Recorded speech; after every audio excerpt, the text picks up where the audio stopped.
Hi, welcome to this course entitled Learning ElasticSearch by Pack Publishing. ElasticSearch is an ultra-fast distributed search and analytics engine powered by the Apache Lucene project. ElasticSearch is specifically designed to search and index massive data sets in the order of petabytes. I'm Anthony, and I'll be your guide on this learning journey. In this first video, we're going to do a course overview. About me. I'm a San Francisco-based data scientist and the founder of XResults. At XResults, we aim to harness the power of data to deliver cutting-edge solutions.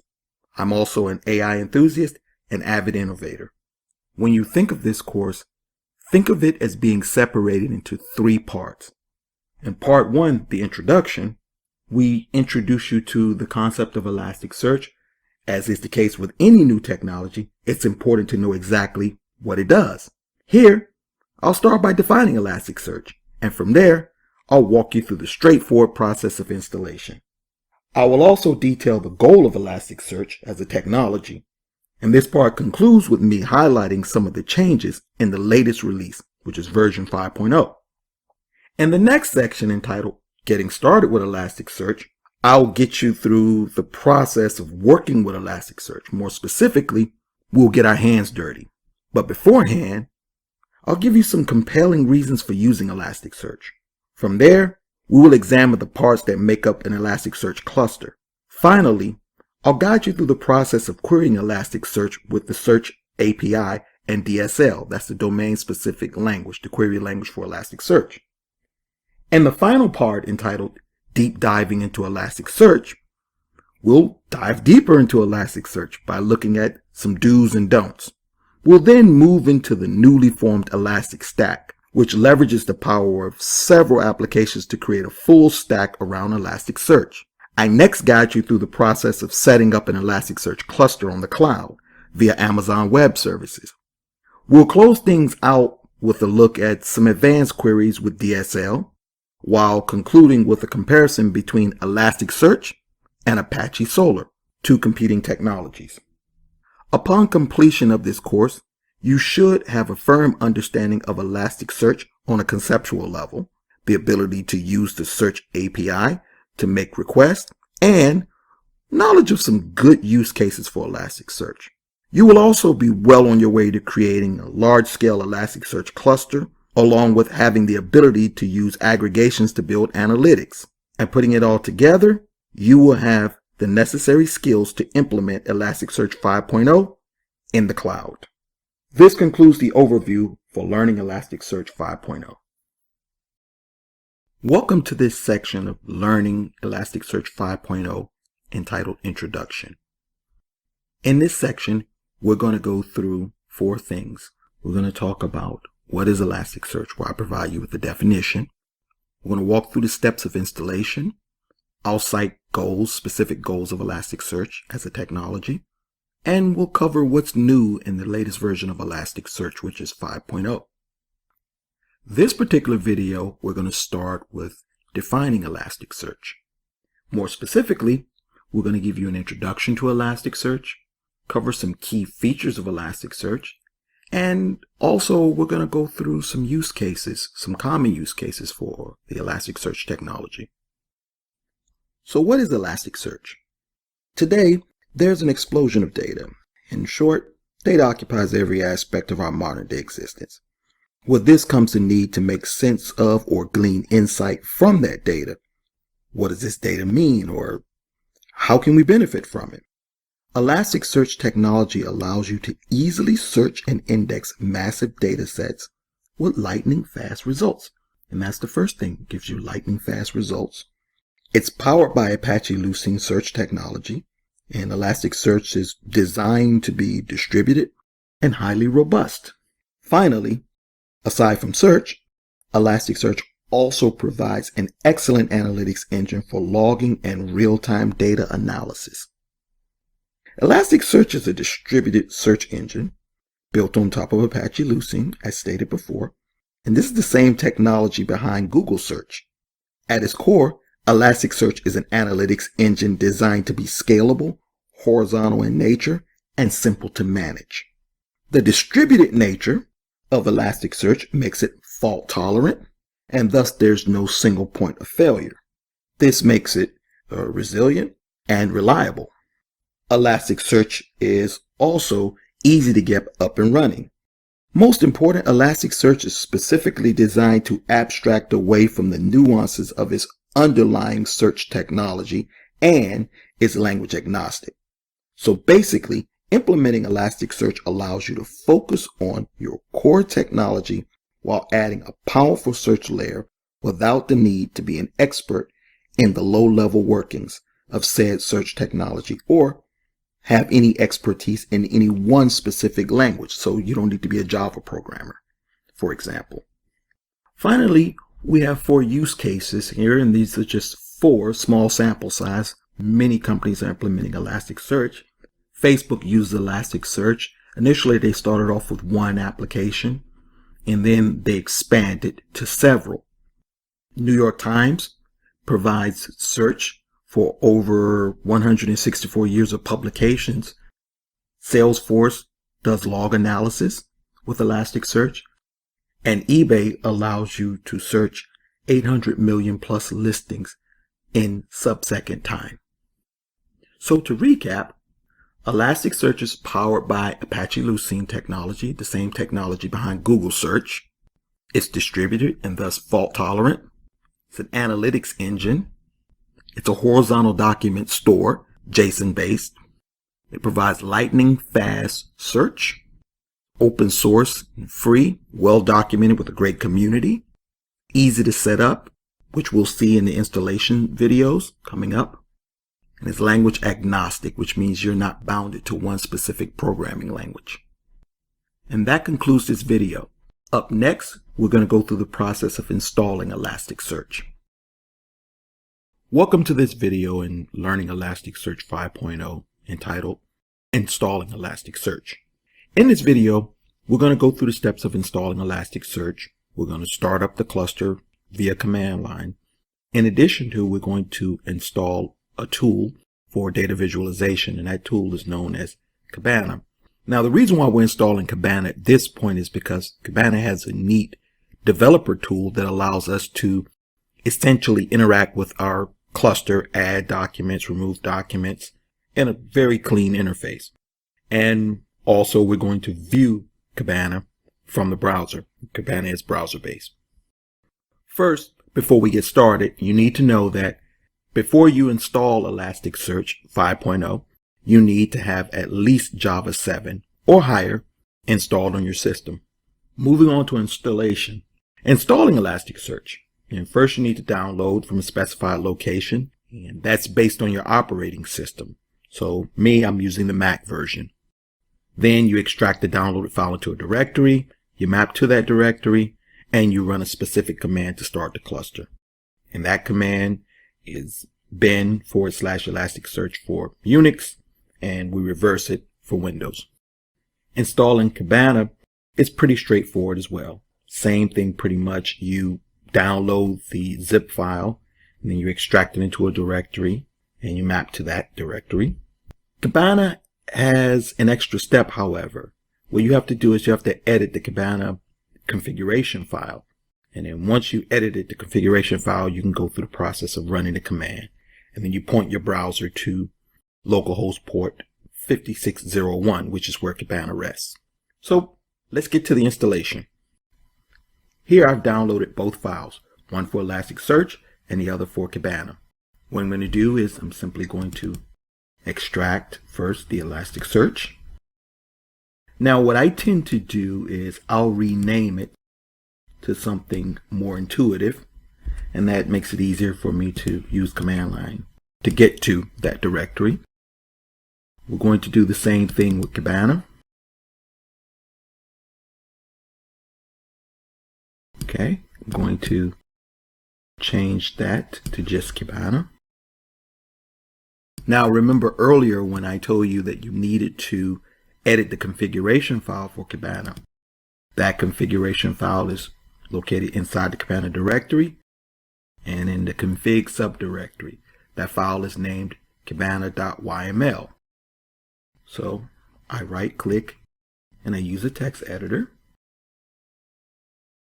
And it's a simple command. You find and locate ElasticSearch URL, and you remove the £. And when you do that, that's going to make this command active. And then you save it. Close it. And we go back. So now within this ES directory, I have subdirectory ElasticSearch and I have subdirectory Kibana. Now I'm going to go into command line, as you can see here.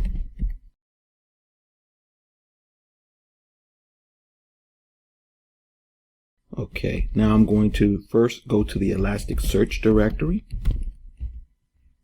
run that command bin / because I'm on the Mac, and it's going to start up the ElasticSearch cluster. Once the ElasticSearch cluster starts, then we'll go into starting Kibana. Okay, so the ElasticSearch cluster is starting. So let's go to Windows and let's open a new window here. And now I'm going to do the same thing.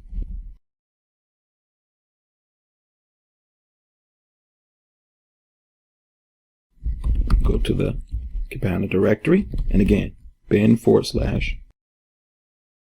Kibana. As you can see, Kibana is starting up. Now, if you want to test from command line to see if your ElasticSearch cluster is properly running, you could simply open a window and say, type in your curl command, and then just go localhost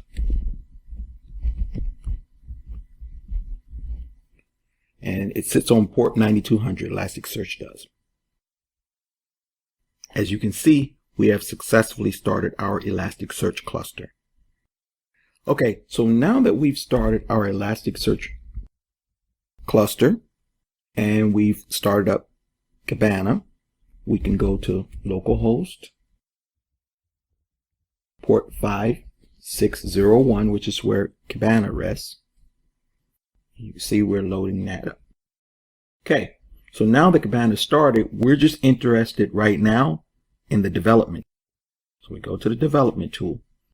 I previously added an index, but what we want to do is just quickly, I'll show you. If you say simply put, let's say something, which is the name of the index, and then we run it,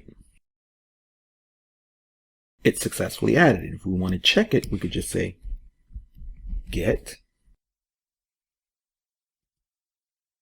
and there you go. It shows and confirms that the index was successfully created. And we'll get back to this later, but right now the most important thing is that we've installed ElasticSearch and we've installed Kibana for the purpose of using the dev tool to quickly run queries. This concludes this video. Up next, we'll be looking at the goal of ElasticSearch. Welcome to this video on learning ElasticSearch 5.0, entitled Goal of ElasticSearch. We're going to look at a couple things in this video. First, we're going to look at the primary goals of ElasticSearch, and next we're going to check out some other ElasticSearch objectives. Goals of ElasticSearch. ElasticSearch was first and foremost designed to be extremely fast. It's also an analytics engine that provides near real-time results, and it uses a powerful REST API that extends the power of Apache Lucene to non-search specialists. ElasticSearch is a search technology that is designed to be scalable, and the scalable nature of ElasticSearch allows developers to start small and expand on an as-needed basis. It's also designed to be highly available, and this ensures that ElasticSearch is continuously operational. This is due in large part to shards and replicas, which I'll discuss in future lessons. ElasticSearch is also distributed in nature. And what does that mean? It essentially means that there's no single point of failure. This is what makes ElasticSearch resilient. As an analytics engine, ElasticSearch can analyze web logs, Windows logs, application logs, etc. It can perform geospatial analysis as well, rather seamlessly. We'll be going through that in future lessons.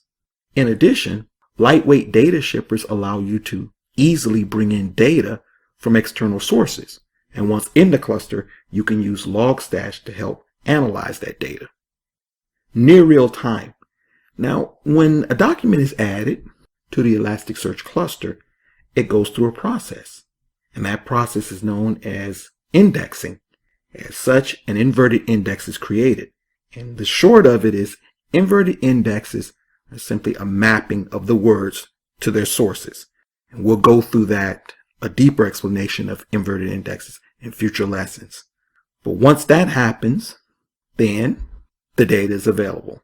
So the delay in the time it takes to create the inverted index makes the data not available for query, and hence near real time as opposed to real time. For smaller clusters, it may be a second. For larger clusters, it may be a little bit longer, depending on the application purpose or objective. This may or may not be an issue. As far as search API is concerned, Elasticsearch offers a wide range of search capabilities. You have the search API and you have the DSL. Now, the search API is a URL-based query, and as you can see here in the example, it allows you to run simple requests to the cluster, and it can be more advanced. But the more complex query language and the more powerful query language is the DSL. And here we have an example of the DSL. And the DSL gives you a broad range of options from filtering, counting, etc. And again, in future lessons, we're going to use the DSL a lot. Other Elasticsearch objectives include leveraging the power of Lucene while at the same time providing a REST API and JSON format, which makes it developer friendly. Another objective is automated replication and rebalancing. In addition, Elasticsearch is language agnostic, as I said before, so developers aren't required to learn a specific language to interact with it, which makes setup and implementation time a lot shorter. Finally, Elasticsearch aligns perfectly with big data technologies such as Hadoop, HDFS, MapReduce, Hive, etc., as well as Apache Spark. And this concludes the video on the goal of Elasticsearch. Up next, we're going to show you what's new inside of version 5, the latest release of Elasticsearch.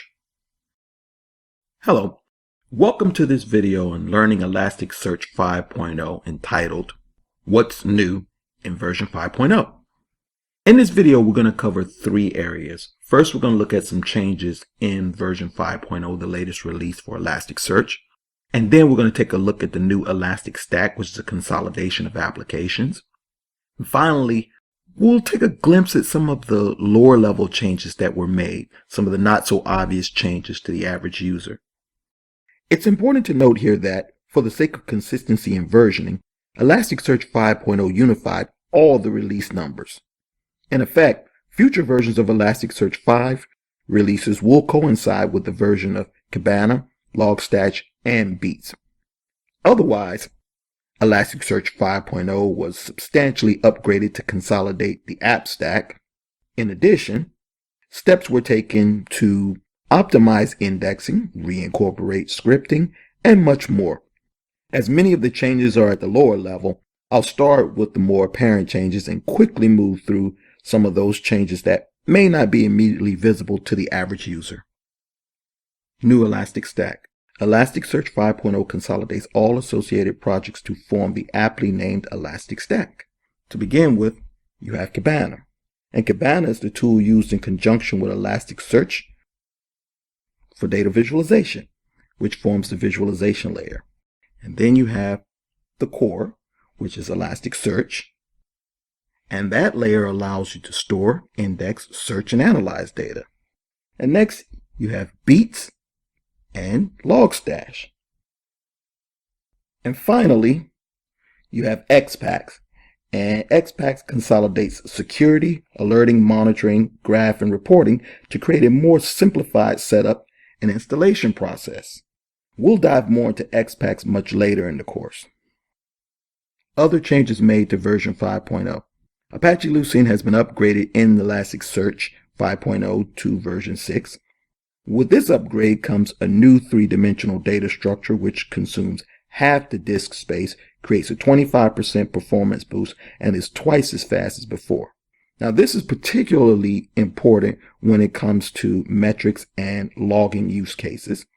Data ingesting also got easier as the most important filters in Logstash, the tool used for data analysis, were directly incorporated into ElasticSearch's processes. So what does this mean? In short, log analysis from outside sources is now an easy two-step process. And other changes in ElasticSearch 5.0 includes steps taken to create better separation between production and development modes, as well as greater resilience in the face of shard failure. We'll discuss shards in future lessons. This concludes the introductory section of this course, Learning ElasticSearch 5.0. In this section, we covered the following. We clearly defined ElasticSearch. We walked through the process of installation of both ElasticSearch and Kibana. We covered the goals of ElasticSearch. And then we highlighted some changes in the latest version, version 5.0. Up next, we'll move to section 1, which covers why use ElasticSearch. Welcome to this section in Learning ElasticSearch 5.0 entitled Why Use ElasticSearch. ElasticSearch is really designed with the developer in mind. Integrated analytics features makes ElasticSearch the ideal analytics engine. And, more important, there are other compelling reasons which we will discover in this video to implement ElasticSearch. ElasticSearch is developer friendly. It's open sourced and licensed under Apache License 2.0. ElasticSearch is free and, more important, well documented. ElasticSearch also fits the hallmark of any great open source technology with a highly active community. So answers to questions, developer resources, etc. are plentiful and readily available. The simple three-step process for setting up ElasticSearch, which we covered in the installation video, makes it ideal for today's developers. As we saw in the introductory part of this course, the process of using ElasticSearch is straightforward. More specifically, developers need no prior knowledge of search technologies, particularly no prior knowledge of the powerful Apache Lucene project is needed to quickly index and search documents numbering in the millions or even billions. That's pretty amazing. In addition, ElasticSearch provides a clear path to advanced usage, which serves to flatten the curve that usually comes with learning advanced features of most technologies. ElasticSearch is also the quickest way to implement a search layer in your application stack. Finally, automatic replication and rebalancing in ElasticSearch clusters makes developers' lives a lot easier, as this is one big challenge that they need not be concerned with. Now that's truly amazing. And finally, ElasticSearch is language agnostic. Unlike Apache Solr, which is Java-centric, ElasticSearch isn't tied to any one particular programming language. Accordingly, this substantially lowers implementation costs, as companies can use existing developers to implement ElasticSearch, as opposed to having to employ additional developers with various skill sets. ElasticSearch is also great for search and analytics. Indexing a large number of documents, millions to billions, with ElasticSearch can result in a high indexing throughput. This simply means that you'll be able to index many documents in a short period of time. Note that indexing is the foundation of ElasticSearch, as it readies documents to be quickly retrieved through queries. With bulk indexing, a subject we will cover later in this course, you can rather easily achieve a performance benchmark of indexing 200,000 documents per second, thus resulting in close to 1.5 billion docs indexed in 1.5 hours. That's about 1 billion documents per hour. With proper tuning, which is outside the scope of this course, you can achieve even higher performance benchmarks. Bottom line, ElasticSearch is insanely fast. ElasticSearch provides near real-time access to search results. This is due to how ElasticSearch indexes data. More specifically, the process of inverted indices causes a delay in the availability of results. An inverted index essentially breaks a series of words into tokens, which are individual words, and records the frequency of occurrence of each word, the document it appears in, etc. ElasticSearch is built to be resilient and fault tolerant with no single point of failure. This is particularly important for most of today's web applications, which generally require 99.9% uptime. As previously stated, analytics in Elasticsearch are made easy via aggregations, a topic we will cover later in this course, and add-on services such as Logstash, Beats, and Kibana. Thus, the process of analytics in Elasticsearch is most definitely turnkey. Now, some other compelling reasons to implement Elasticsearch. In Elasticsearch, it's relatively easy to load external data to a cluster. Elasticsearch is a schemaless JSON-based horizontal document store. And finally, Elasticsearch is growing in popularity largely due to its simplistic nature, power, and wide range of features. Companies such as Uber, Facebook, eBay, Wikimedia, Quora, Foursquare, Netflix, etc. head the growing list of high-profile companies that implement Elasticsearch. Now, in summary, we highlighted a few features that make Elasticsearch developer-friendly. We also went through Elasticsearch analytics capabilities, and finally, we took a glimpse at some of the other compelling reasons to implement Elasticsearch. This concludes this section. In the next section, we're going to be looking at the dichotomy of Elasticsearch. Welcome to this section on Learning Elasticsearch 5.0 entitled Dichotomy of Elasticsearch. In this section, we're going to cover the primary components of Elasticsearch. We're going to look at index, documents, and the Elasticsearch cluster. This video is entitled, What is an Index? In this video, we will define an index. We'll look into indices and shards. I'll also give you an analogy involving relational databases. We'll go into just looking at the code for adding an index. And finally, I'll show you what happens after an index is created. An index is a logical namespace that points to one or more shards in an Elasticsearch cluster. It serves as the place to store related data. Think of shards as partition spaces or containers for data. Technically speaking, a shard is an Apache Lucene instance. We'll get to shards in future videos. Also, keep in mind that an index is broken into shards for scaling purposes. Though this is admittedly not the perfect comparison, it might help those of you from the relational database world to think of an index as a database, a type, which we'll soon discuss, as tables within a database, documents as rows within a database table, and fields which hold data in a document as columns in a database table. Adding an index is as simple as running the following put command, and this is the curl version. And as a side note, if you want to retrieve all the indices in your cluster, you would run this simple curl command. And finally, if you're looking for a specific index within a cluster, you'd run this command. I'll be going into the specifics of adding indices in future videos. For now, I just want to quickly show you the commands. By default, when an index is created, it is assigned a certain number of primary shards. The default is 5. This is fixed at the time of creation. There is also something known as a replica shard, and they can be changed at any time after the indices have been created. We'll discuss replica shards a bit later in the course as well. For now, just understand that replicas help to make up the distributed fault tolerance nature of Elasticsearch, and that, by default, one replica is assigned per index. And this concludes this video. Up next, we're going to look at documents in Elasticsearch. Welcome to this video in Learning Elasticsearch 5.0 entitled Documents in Elasticsearch. In this video, we're going to start by looking at what is a document. So we're going to provide you with a definition of a document. Then we're going to move on to looking at types within Elasticsearch, which are directly associated with documents. Finally, we're going to look at fields in a document. Combined with indices, documents create the essential foundation that make up the Elasticsearch dichotomy. A document is defined as an individual entry in Elasticsearch. Again, in the relational database world, think of a document as a row in a table. Contained in a document are fields. Note that Before I mentioned the term type and stated that a type is loosely synonymous with the database table. To be more specific, by definition, a type is a representation of a class of similar documents. Types introduce the concept of mapping, which we'll detail later in this course.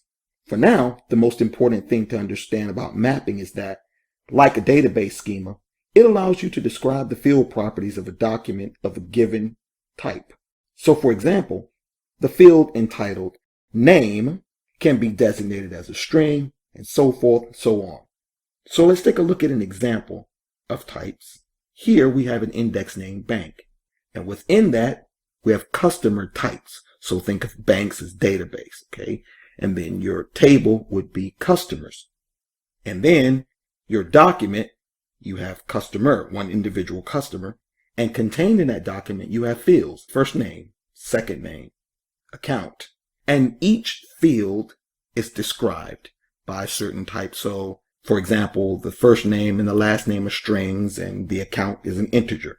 This helps with the search process. Again, types are powerful because they allow for the creation of a category of sorts to further define a given group of documents within an index. As previously stated, each document contains fields. Each field represents an entry in a given document. It may help to view a document as an object.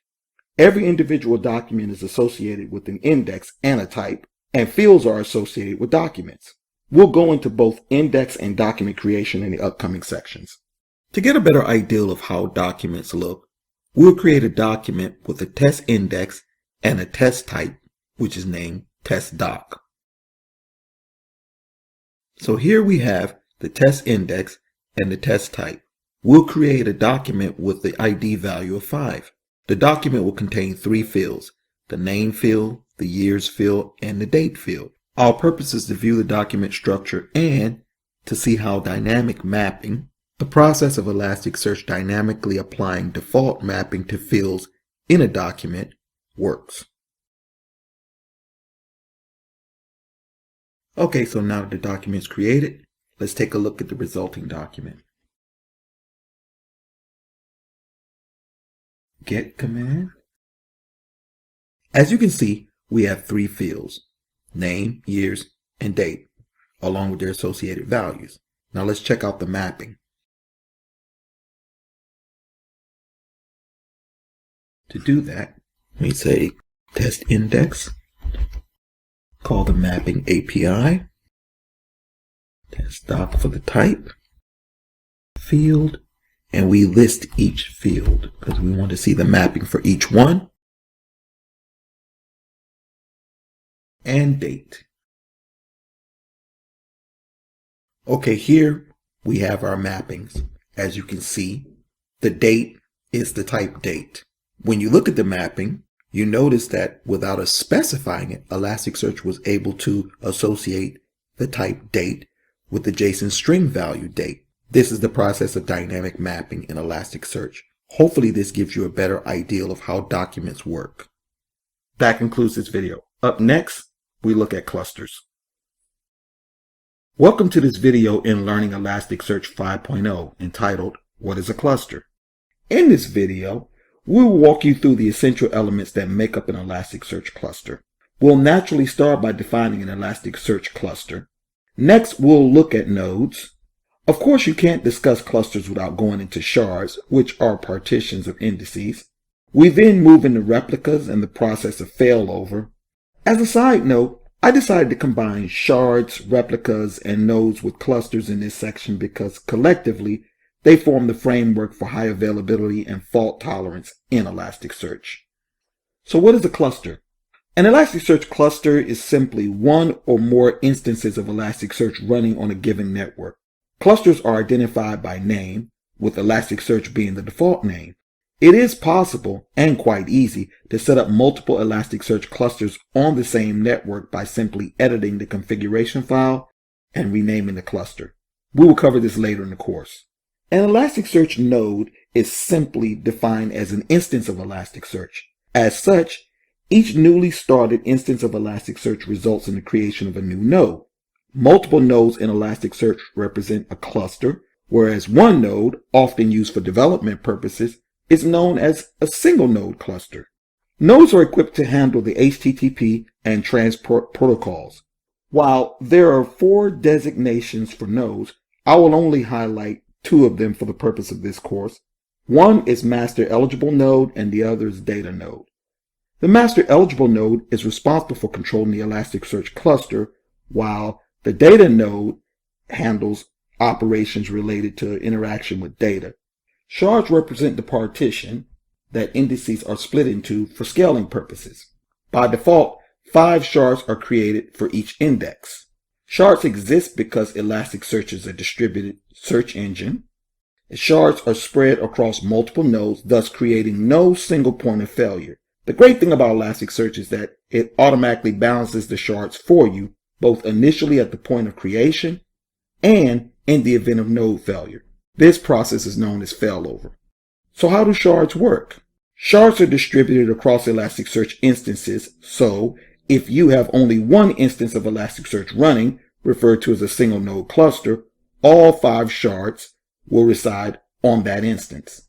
Single node clusters are often used for testing purposes, but never in production, as the very nature violates the whole purpose of having a distributed system. Adding another instance to the Elasticsearch cluster will, however, cause the shards to be distributed across 2 nodes instead of just 1.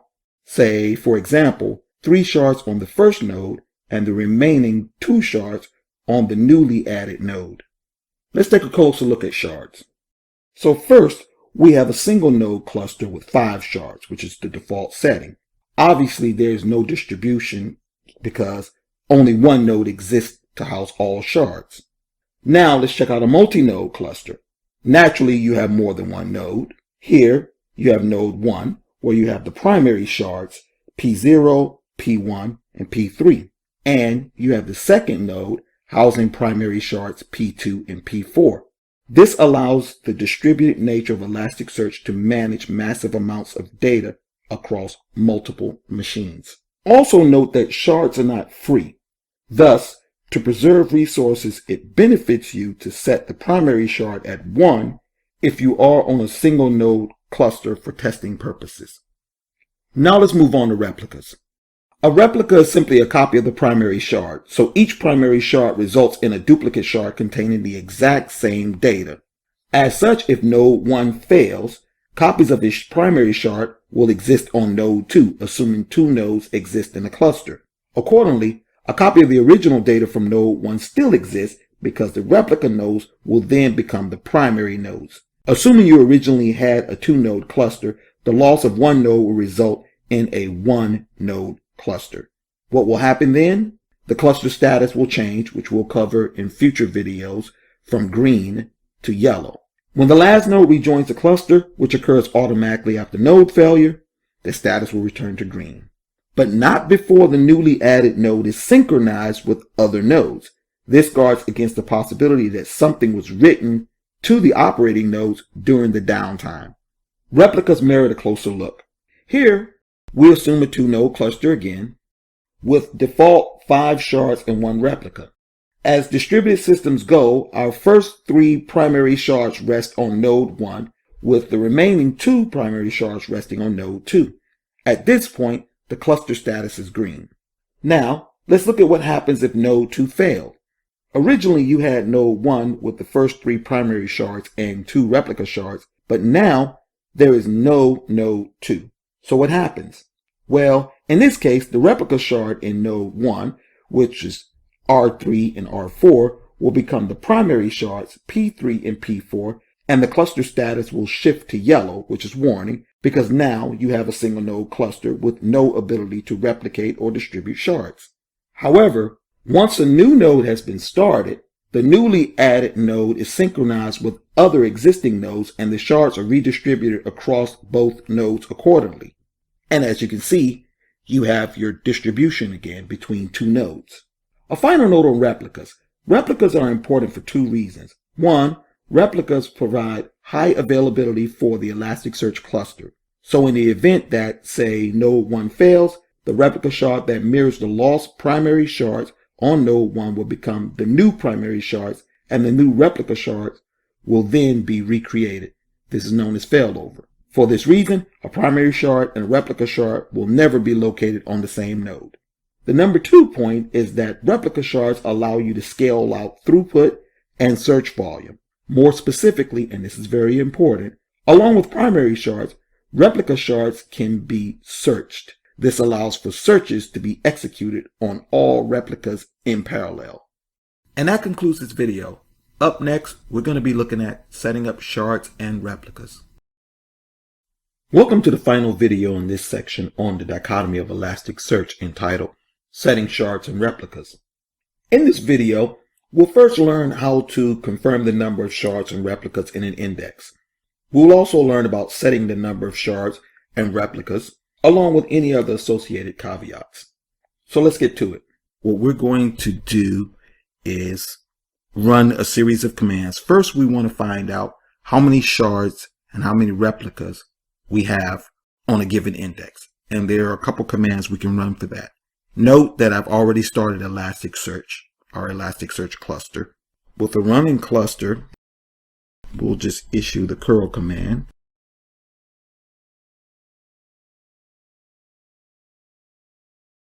Import 9200 underscore cat indices parameter v. And what this is going to show is this will show every index that's in the cluster. Okay. And in showing every index in the cluster, it also shows, as you can see, the PRI. The PRI is primary, the REP is replica. It shows you the number of primary shards and replica shards in each index. So as you can see, we have schools, and the school index has 5 primary and 1 replica. That's the third from the bottom. The last one, banks, has the same, 5 primary and 1 replica. These are indexes that were created beforehand. It also details docs deleted, etc. But right now, we're primarily concerned with the shards and replicas. Now, if you want to check the shards and replicas on a specific index, then the command to do that is simply, we still run the get verb. And then whatever the index name is. So let's say we want to find it for schools. And what Pretty does is it gives the results in human readable format. As you can see here, same thing, number of shards, number of replicas, etc. So now that we've seen and viewed the number of shards and replicas on a given index, let's go and set the shards and replicas at the point of index creation. So we're going to change screens. We're going to go to our developer tool in Kibana, and we're going to set up a new index. And while setting up that index, we're going to set the number of shards and replicas for that index. Okay, now we're in the Kibana developer tool, and I'm going to type a simple command to create the books index, which we used previously. I deleted it, so we're going to use it again. So I'm going to create, using the put command, books. Now I need to set the number of shards and replicas. So you have to use settings. Okay, and the key thing here is number of shards. And that's one good thing about the developer tool. It will complete a lot of the commands for you. So when you start typing number of, it will guess that maybe you want number of shards or number of replicas. So say number replicas. And for the number of replicas, let's set that to 0. So we set the number of shards to 1 and the number of replicas to 0. And this is for a test cluster, single node. Now we're going to execute. And you see here it says acknowledged true, shards acknowledged true. So let's take a look and verify that it's all there. Remove this. And I'm just going to simply change this to the get command. And as you can see, we have number of shards, 1, number of replicas, 0. So we have it. So one thing to note is that when you're creating an index and you set the number of shards and the number of replicas at the point of creation, You cannot change the number of shards later. That's immutable. However, you can adjust the number of replicas at any time. So let's see. Let's go and execute the command to set the number of shards, just as an illustration. So we're going to go to our books. We're going to use settings, the command to adjust it after your cluster has been set up, or after your index has been set up. And let's say number of shards. I want to illustrate here. And let's try to change the number of shards to 4. We run this command, and as you can see, we get an error, an illegal argument exception. And it says you can't change the number of shards for an index. And this is true. Now let's go back and let's change this to replica.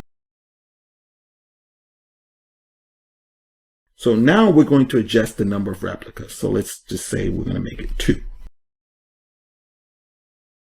Acknowledge true, which means it worked. So let's just verify. I want you to see here that it was changed. We run the simple get. And it shows you now that the number of replicas is 2. So again, remember, you can't change the number of shards once the index has been created. However, you can always change the number of replicas. This concludes this section entitled The Dichotomy of Elasticsearch. In this section, we discuss indices and their primary makeup. We looked at documents and the core components associated with documents, types, and fields. We also talked about clusters and how shards, replicas, and nodes work with clusters. And finally, we walked through the process of setting up shards and replicas. Up next, we will commence the section on indices and documents. Welcome to the section in Learning ElasticSearch 5.0 entitled Get Going with Indices and Docs. In this section, we're going to look at how to add and remove an index from Elasticsearch cluster. We then proceed to documents, where we'll also look at how to delete and how to add them to an index. Finally, as there will be times when you will need to add many documents simultaneously, we'll walk through the highly useful Elasticsearch Bulk API. We'll kick off this section by adding and deleting an index. Accordingly, we'll start by looking at the process of adding an index without and then with mapping. We'll then look at deleting an index. And finally, we'll use the command line interface and the Kibana developer to go through the process of adding and deleting indices during the implementation part of this video. So what is an index? An index essentially serves as the place to store related data on Elasticsearch cluster. As a logical namespace, an index points to one or more shards. Index name should be replaced by the name of the index that you want to create. Mapping is an essential part of Elasticsearch because it allows you to describe the field properties of a given document type. So for instance, you can describe a given field type as a string, an integer, etc. Note that mapping should be set up before the first document is added. As such, data is made searchable because the system knows what type of data each field contains as well as how it should be indexed. Hypothetically speaking, if you were to switch a data type from data to string after data has been added, all of the data that existed before the change will then become unsearchable, which wouldn't be a good thing. So, if you decide to change a field definition after data has been indexed, you will need to re-index all the data. We'll walk through the process of adding mapping to an index in the implementation part of this video. Elasticsearch supports a broad range of data types. New with Elasticsearch 5.0, there is a separation of the type string into text and keyword types. Simply put, keyword types are not analyzed, whereas text types are analyzed. Elasticsearch 5.0 also includes the geopoint data type. Geopoints can be expressed as a string, an array, object, or geohash. Note that when expressing geopoints as a string, they are ordered as lat-lon, that's latitude and longitude. However, when expressing geopoints as an array, the order is flipped to lon-lat, that's longitude and latitude. Elasticsearch uses dynamic mapping to associate a given JSON type with a given Elasticsearch data type. Deleting an index can be done with this simple command. And this command uses the delete verb. Again, the index name must be replaced with the name of the index that you wish to delete. As a side note, you can delete multiple indices by simply delimiting each index name with a comma. Finally, note that when you delete an index, you're also deleting all the documents and types associated with that index. Now let's move to the implementation part. Let's get started by adding an index. So first we type our curl command, and we're going to use the put verb. We've gone through this before. I'm going to add the books index. You see acknowledged. We have the book index. Now if you wanted to quickly verify, you could simply run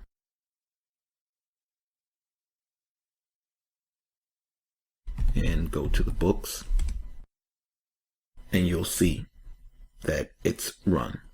Okay, and one quick side note. If you want to check the cluster's health, the status of the cluster, to make sure all is well, you can simply type this command. It's a curl command.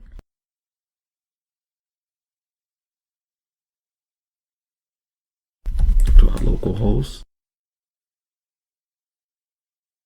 And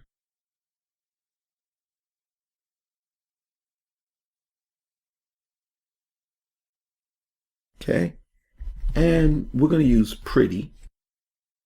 And what pretty does is pretty actually makes things more human readable. And if I use pretty on the previous command, we wouldn't have been all the way at the end of the screen typing our command. So that's a side note. So this shows our cluster health. It shows the status at yellow. And yellow means warning. The status is yellow now because the cluster is a single node cluster. We'll go into that in coming videos.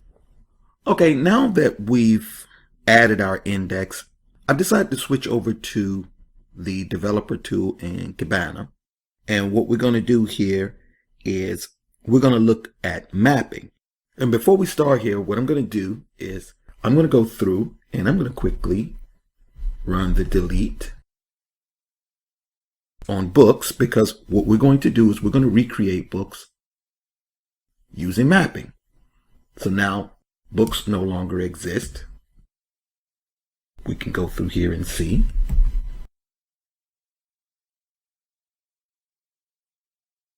As you can see, books no longer exist. Let's create a new index and apply mapping. Now let's use the put command to recreate our books index, but this time we'll include the authors type and apply mappings for the fields. I'll copy and paste the code in the interface. So here. And there we go. Okay, let's quickly examine the code. You'll start by using the put command and then the index name, which is books. Then we'll call the mapping API. Afterwards, we have the type of authors. And below, that is where we use our properties to describe the field name, etc. Let's run the code. Here we have acknowledged true. Shards acknowledged true, which means it worked. Now that we've actually gone through setting up our mapping, let's quickly go through the process of looking at how to, let's say, delete the index. I've done it before, but I want to walk through it again. So let's say, for example, we have the book index. Let's create some other indices. So let's say books 1. Let's create books 2 and books 3. As you saw earlier, deleting an index is as simple as typing the delete command. Let's say books 1, and we delete it. Now let's say if we want to delete multiple indices, then what we would do is, remember we have books 2 and books 3. So books 2, books 3. Now if we go through and we try to look into, let's say, books 2, it gives us the error index not found exception. Note that when an index is deleted, all the types in the documents associated with that index are subsequently deleted. And that concludes this video on adding and deleting an index. Up next, we'll go through adding and deleting a document. Welcome to this video in Learning Elasticsearch 5.0 entitled Adding and Deleting a Document. In this video, we'll start by walking through the steps to add a document, and then you'll learn how to delete a document. Adding a document. When adding a document in Elasticsearch, you have the option of assigning it an ID. If you don't assign an ID, note that Elasticsearch will assign an ID for you. Here, we have the command for adding a document, using the books index and the author type. Notice that here, we use the post verb and that there was no ID assigned. Here we have the command for adding a document with an assigned ID. That ID number is 1. Notice that when assigning an ID, we use the put verb as opposed to the post verb to create a document. So we use the put verb when we want to create a document with an ID, and the post verb when we're not assigning an ID. Deleting a document can be achieved with the following command. This command uses the delete verb and includes the ID of the specific document. Now let's move to the implementation part of this video. We start by examining our cluster health. As you can see here, the status is yellow, which means that we're running a single node cluster, which is typical for development purposes. Now we'll be adding documents to our index. In Elasticsearch, this is often referred to as indexing or indexing a document. So while still in Kibana, let's add a document without assigning an ID. So let's go to our books index using our author type. And then we go to, let's just add name. Okay. And let's put in the name Michael. So we're just going to add the name Michael in the form of a document to our books index and make it of the type author. So let's add, and as you can see, the index was created successfully, and we see version 1. What Elasticsearch does is it keeps tracks of the versions, etc. So this is our confirmation. We have created equals true. Now, let's quickly add a document to this index and assign it an ID value of 1. It is important to understand that assigning an ID value to a document is optional in Elasticsearch. Hence, if no ID value is explicitly assigned, Elasticsearch will assign one for you. Also note that if a document ID of the same value exists in the index, Elasticsearch will throw a 409 conflict error. So let's create another document. Remember, when you're assigning an ID to a new document, you use the put verb. So let's go put and author and 1, and we want to create. Okay, create, and let's do again the name, and then let's put the name in at EA, and let's create. Okay, so as you can see here, the document has been created and the name EA under the type author for the index books. Now let's add a field to our document mapping. And remember that although you can't change existing mappings, you can add new mappings after the index has been created. So let's add a field. Again, using the put verb to our books index. We have to use the mapping API, the author type, okay, properties,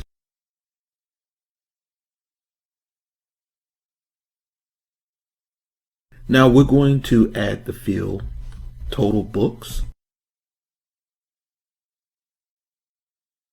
and the type for that field is going to be integer. Going to add it, acknowledge true. So now we have an additional field called total books added to our author type. Deleting a document can be achieved with the following command. We use the delete verb, the book's index, the author type, and let's delete document 1. Here we have confirmation. It did find the document and it was successful. So let's also confirm that the document no longer exists. And we can simply do that by changing this delete verb to a get. And see, found is false. The document doesn't exist. So we did successfully delete it. And that concludes this video. Up next, we'll be looking into using a bulk API to add multiple documents at one time. Welcome to this video in Learning ElasticSearch 5.0 entitled Using Bulk API. In this video, we will cover using the bulk API to index documents, with documents being placed in the query body, and we'll also index documents from an external file. The bulk API in ElasticSearch allows you to seamlessly add multiple documents or index multiple documents, as is often called in ElasticSearch. The following command allows you to index multiple documents via the command line. First, we use the post verb along with the underscore bulk to initialize the bulk API. Next, we have the body of the query. For each bulk insert, the first line includes data for the index name, type, ID, etc. The next line includes the data that you want to add in the order of document field name and the associated value, separated by a colon, and with each pair being separated by a comma. Now let's move into the implementation part of this video. Okay, I'm going to start by pasting the code here for doing a bulk index. And this is going to have our data in line. So let me paste. Okay, as you can see, the top line of our body has the index, the type, and the ID. And then the bottom would have the data, so the name and the book count. Let's add these documents. And take note that the document ID 70, 71, and 72. Okay, as we can see in our results here, each one was added, or any errors false. Each document, the ID, etc. was added. So let's just confirm quickly, simply by using our get command. So let's say get books and author, and let's go for the ID 70. And there you have it. Doing bulk indexing is really that simple. Okay, so now what we're going to do is add all the documents we're going to be using throughout the remainder of this course. And in doing so, the first thing we'll need to do is delete our books index and then recreate it, but this time with a new mapping. Instead of the author type, we're going to use the book type, and we're also going to add a store type. First, let's take a quick look at the mapping we will use in our documents. The mapping file simply sets the description for the field types for the document. Here we have two types. We have the book type and the store type. Here we have the JSON file for the books. We're inserting different books into the cluster. As you can see, we have the title, description, and all the data we want to add for each book in the second line. And in the first line, we have the necessary information, the index, the type, and the ID. Finally, we have the JSON file, which contains all the data for the stores. Notice the geopoint parameter, which contains the latitude and longitude data, which are both required in this case. Okay, the first thing we're going to do is delete our books index.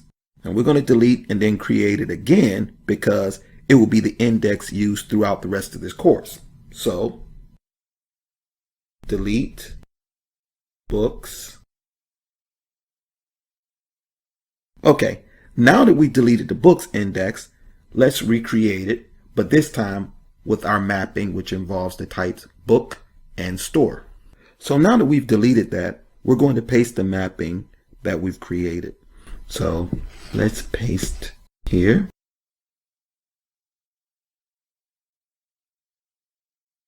And let's recreate. So now we've recreated our books index with the mappings for the types book and store. Next, we want to add the external files for the types, book and store respectively, using the bulk command. Okay, first we want to get in the directory where our files are located.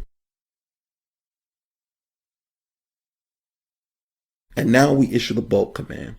So let's first issue the bulk command for the books.json file. Okay, on the local host 9200 for the books index underscore bulk data binary. Okay, we've successfully entered that, and we can test it by looking at one of our IDs here. So localhost 9200 books, and this is for the book type. And let's look at one of the IDs here. Let's take ID 18. And there you go. It's a bit of a full screen here, but if we come down again, as I showed you guys before, we can issue the xget.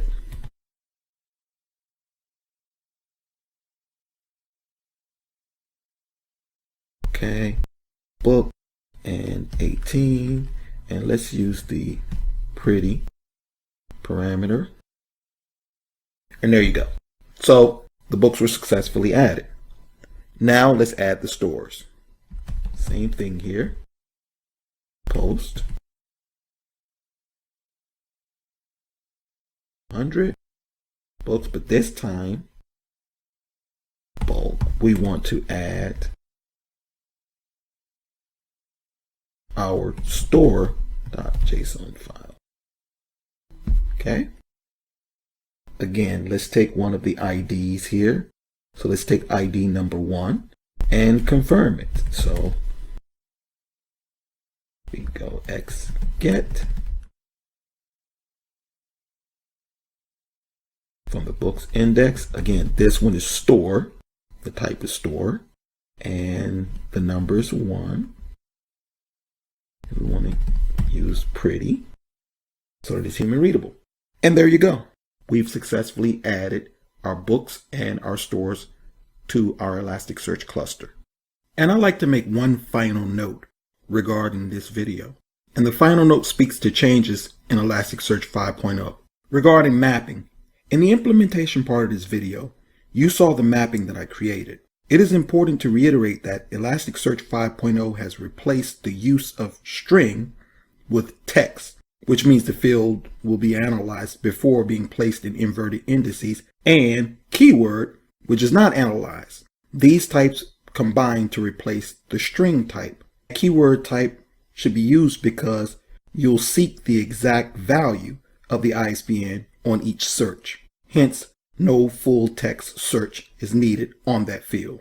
Another change in 5.0 that you may have noticed in the mapping document for our book type, which is below the price field, is the scale float parameter. This parameter makes it easier to store prices or double numeric types in Elasticsearch because, essentially, they're stored in the cluster as an integer, which is why you see right below the scale float parameter the scale factor of 100. So basically 10.45, for example, gets stored as 1045. This is far better because it's far more efficient to store numbers as integers. And that concludes this section entitled Get Going with Indices and Docs. There was quite a bit covered. We started by learning about adding docs with and without IDs. We then covered deleting documents and concluded with the bulk API, which is used for adding multiple documents at once. Up next, we'll be looking at querying with the RESTful API. Welcome to this section in learning Elasticsearch 5.0 entitled Querying with RESTful API. In this section, we start by getting an introduction to the RESTful API. We then move into using the RESTful API to search a cluster. Finally, we look into using the update API and how it is applied to documents. In this video, we will take a holistic view of the REST API. Arguably, the most developer-friendly aspect of Elasticsearch. More specifically, we will dive into how the RESTful API facilitates easy interaction. We'll then learn about the HTTP verbs, which are methods that power the actions of the RESTful API. And finally, we'll go into the dichotomy of a request string. The REST API, first and foremost, allows for communication over HTTP. It accepts verbs, hence get, put, update, and delete.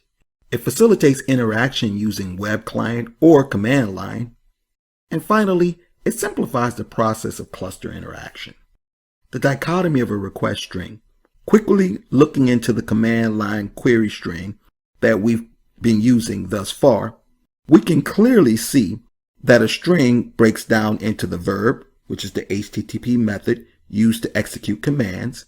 That's the get, put, post, or delete. The protocol, which is HTTP in this case. The host, we've been using localhost as we're running a local version on our system. The default port for Elasticsearch is 9200. And we also have the path, which identifies the location where the command should be directed. That's for the index, type, document, document ID, etc., along with the query string, which holds parameters. At the end, we have the body. The body holds advanced query calls via DSL, data, and more. So this would be the query string version. And then you'll see this quite often. And we use this in our Kibana developer tool. This is called the shorthand version. Basically, the shorthand version is easier to read and quicker to type because it removes all the parts of the query which remain the same each time. Keep this in mind. HTTP verbs are methods used to execute commands over hypertext transfer protocol. Using a relational database analogy, you can think of the create command in relational databases as the post verb for HTTP. Think of the read command as get. Update can be post or put, depending on whether or not you want to update part of the document or the whole document. And finally, delete is delete. A final note on REST API. Elasticsearch makes available clients in various languages for those who prefer to use a language. Elasticsearch provides clients for Groovy, JavaScript, .NET, etc. Note that language-specific implementations is outside the scope of this course. And that concludes this video. Up next, we look at using the REST API to search. Welcome to this video in Learning Elasticsearch 5.0 entitled Using REST API to Search. In this video, we will take the REST API for a test drive by running a series of queries. So let's get to it. We start off by looking at the count API. Let's count the number of documents in our books index. Note that this will include documents of all types. We do this by issuing the get verb, books, and we execute the count API with _count. And there we go. It says we have 25 documents in our books index total.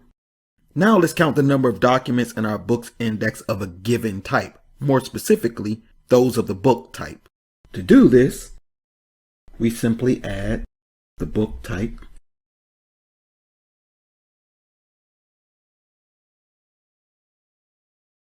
and there you go. So there are exactly 20 documents in our books index of the type book. You could also include a search body to perform more advanced queries. Note that the use of the query parameter triggers the DSL, which is the domain-specific language. In this next query, we will count all the documents in the books index of the type book where the author field has the value of Robert Gerlach. And here you can see that we have a count of 2. Now, let's search all documents in an index across all types. So we're going to search all documents in the index books, and we're going to search through all types.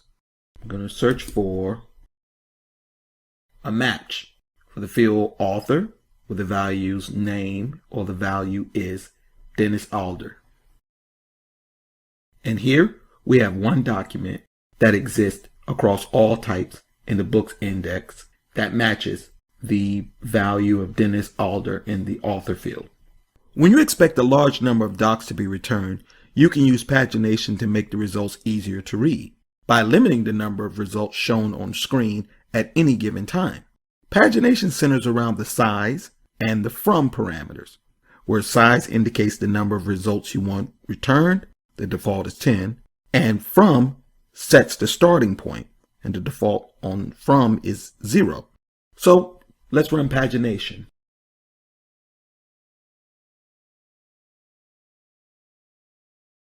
Okay, get books, go to search, and we're going to set our size parameter, let's say equals 5, and from, we're going to set 10, and let's see what happens.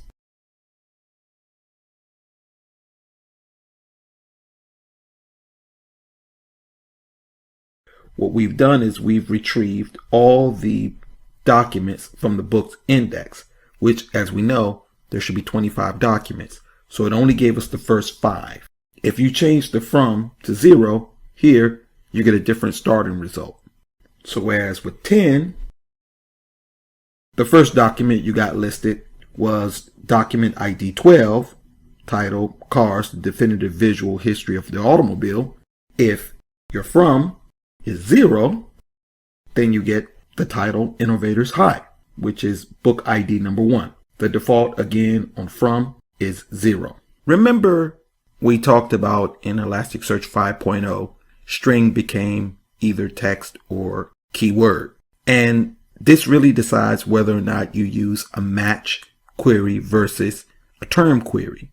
Now, before we use the match query, and that's because the author's name, or the author field, that is of the type text. However, the ISBN field is of the type keyword. So let's do a query on the ISBN field. To do that, as you see, we're going to search the books index, the type book, and we're going to do a term search, and we're going to look at the field ISBN, and we're going to put in the specific ISBN number.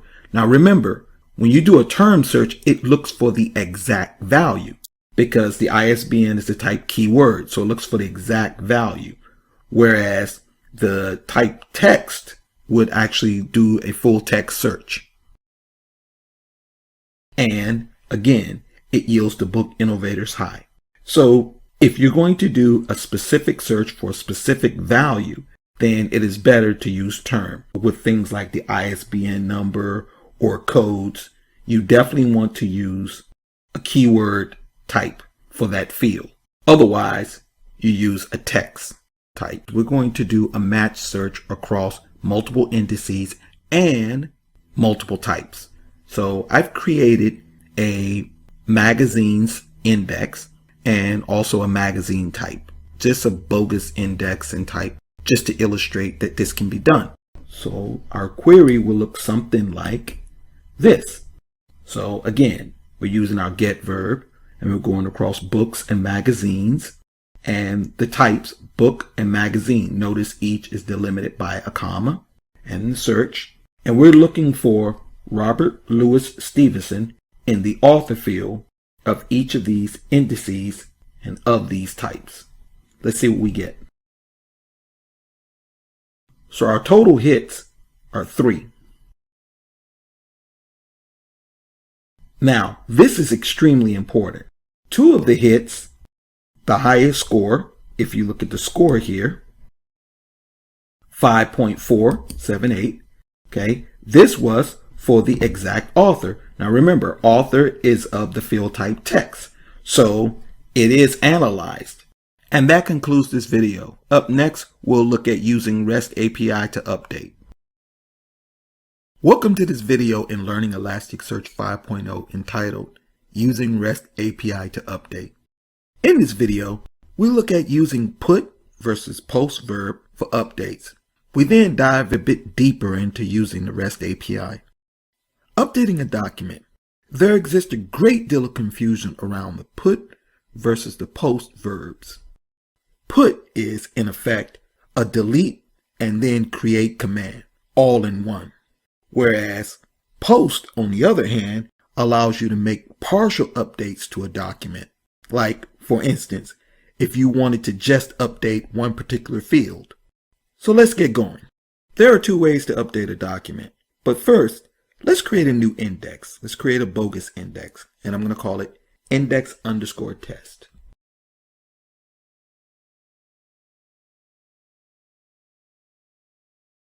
Okay, now that that index is created, let's insert a new document, and we're going to insert that document under a particular type, a newly created type. That type is going to be called type_test. So let's add type_test, and let's give it the ID 3. Let's say the document name, field name is going to take the value EA. And let's say the goal, let's create a goal field. Let's say knowledge.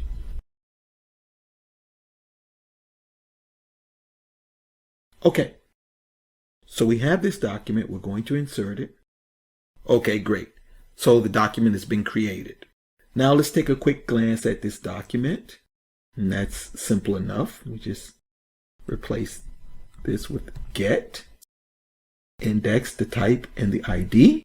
And there you go. You see you have the values there, name, EA, goal, knowledge. Okay, the first way is to update the whole document.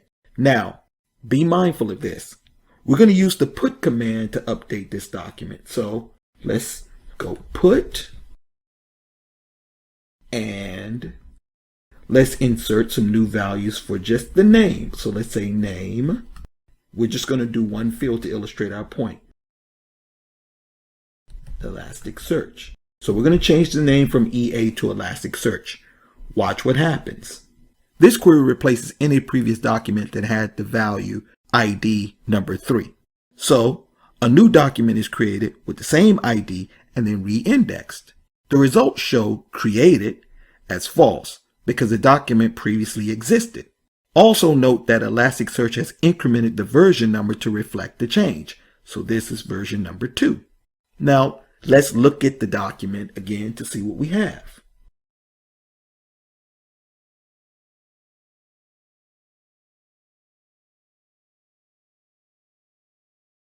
As you can see, we only have the name field. We no longer have the goal field. So by using the put command along with the ID, you've in effect replaced or removed the previous ID because you replaced the previous document with the new document. So the previous document had the name field and the goal field. By using the put command, you replaced that document with a new document which just contained the name field. Okay, now let's see how we can execute a partial update. So whereas when we use the put verb, what happened was it updated the complete document. So it replaced the previous version with the new version. So if the new version has less fields, then the extra fields are removed because the documents are replaced. You have a new version. But let's look at what happens when we use the post verb. But first, let's create a new document. So let's again go to our index test, and then we say type test, and let's make this ID number 4. And for name, we're going to put the test doc. And for goal, we want goal to make a point. Okay, so we have this. All right, successfully created, and let's just look in it again here. So we say, we run our get. So our values, name, the test doc, and the goal to make a point. Now we want to do a partial update. So let's just update the goal and go from to make a point. We're going to change the value to understanding. How do we do that? Remember when we used the put, it would eliminate the name field if we did that, if we just updated the goal, because it creates a new document. But we just want to update the goal field but keep the name field. So let's look at post, We have to use _update to execute the update API. And also we need to use the doc parameter. Okay, and we're going to change the goal to understanding.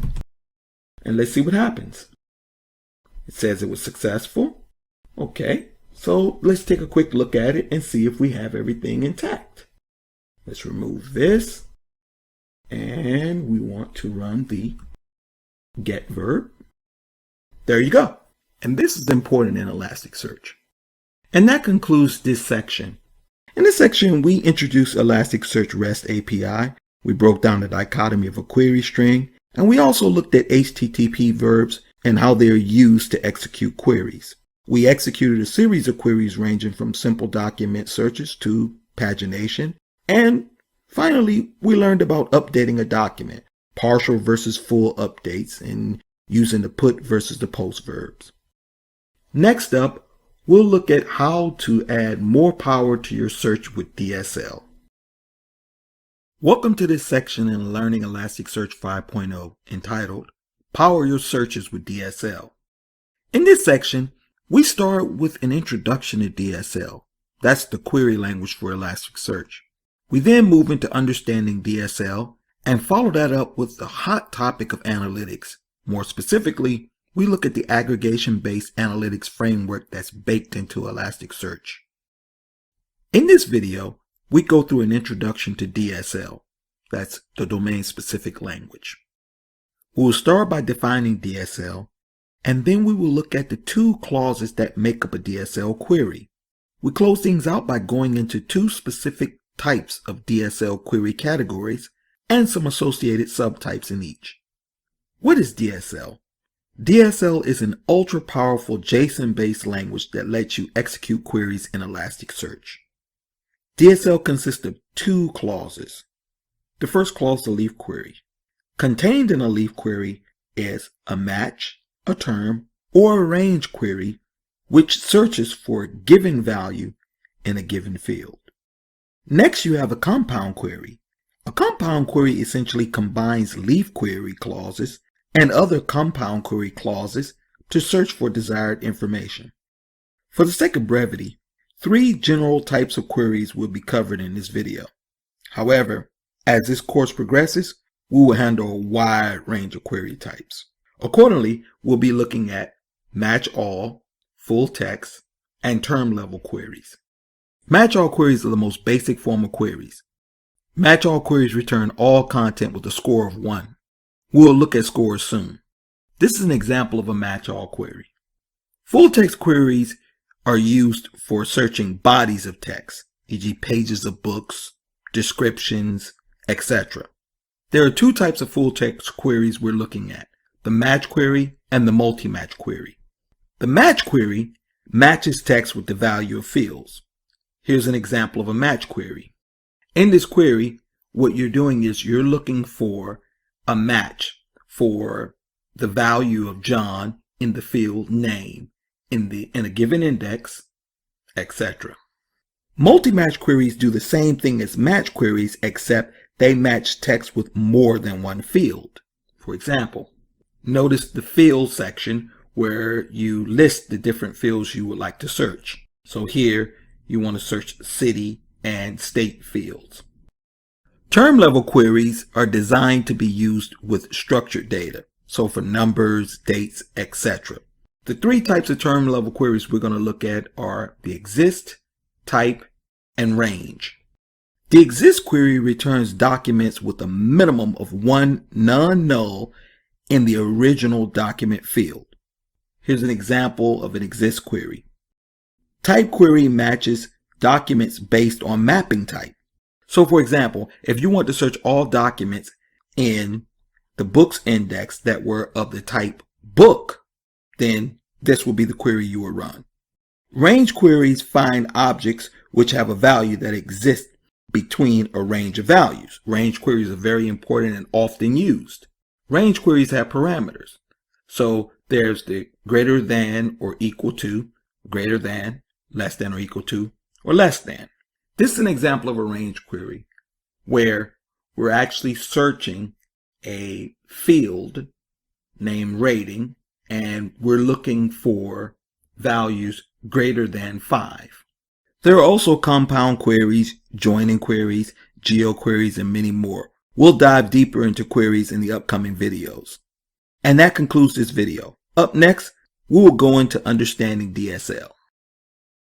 Welcome to this video on learning Elasticsearch 5.0 entitled Understanding DSL. In this video, we'll look at query and filter context along with relevance. Query clauses are governed by two factors: the query context and the filter context. So the query context. The query context is important because not only does it work to decide if the document matches, but the query context also measures the degree to which the document matched by calculating a score. Relevance. Each document has a relevance score, referred to as a score, which is used to determine the degree to which a document matches a query clause relative to other documents. The type of query clause ultimately determines how a relevance score is calculated. For example, term query clause calculates the percentage of terms that were found in each document and ranks the results in descending order from most to least. Note that in most cases, relevance refers to the algorithm used in Elasticsearch to determine similarity between a full text field and a full text query string. Elasticsearch uses a well-known search similarity algorithm known as TF/IDF, which stands for Text Frequency Inverse Document Frequency. TF/IDF is beyond the scope of this course. Viewing a score. A score is often used for debugging complex queries in Elasticsearch. To view the score, you can run a standard search query such as the one shown here, with the get verb of course, and include the explain parameter. The results of the query includes the score. The explain parameter provides a great deal of details, including but not limited to the type of calculations performed, details of subcalculations, etc. Finally, structured data benefits the most from filter context. Filter context seeks a yes or no answer to whether a document matches the query string. To execute a filter context, a query clause is passed the filter parameter. This example contains the query and filter parameters. Let's take a look at filter context. This query requires that the title contain big data. This is a must query. It also filters out all the English books. So as you can see here, the total is 4. Now, let's add a range query to the filter. Our goal is to only get the books that match the previous query and were published after January 1st, 2014.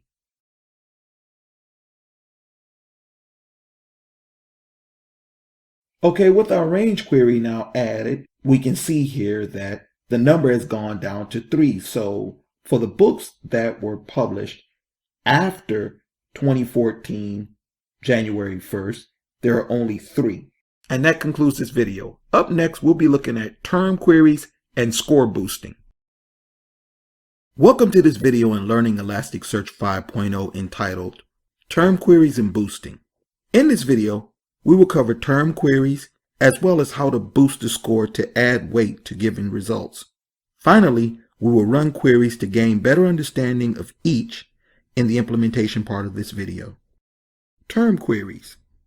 We use term queries to find the exact term for the query in the specified field.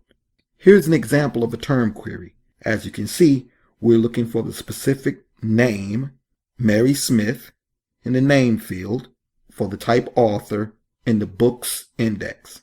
It is important to note that term queries will look for exact matches in inverted indices for full text fields. So what does this mean? Say you have email and description fields. If this string field is described in the mapping as text, then it will be analyzed. Accordingly, Elasticsearch will separate or tokenize each word, remove punctuations, convert to lowercase, etc., and then store the results in an inverted index. Term queries allow for the search of exact words.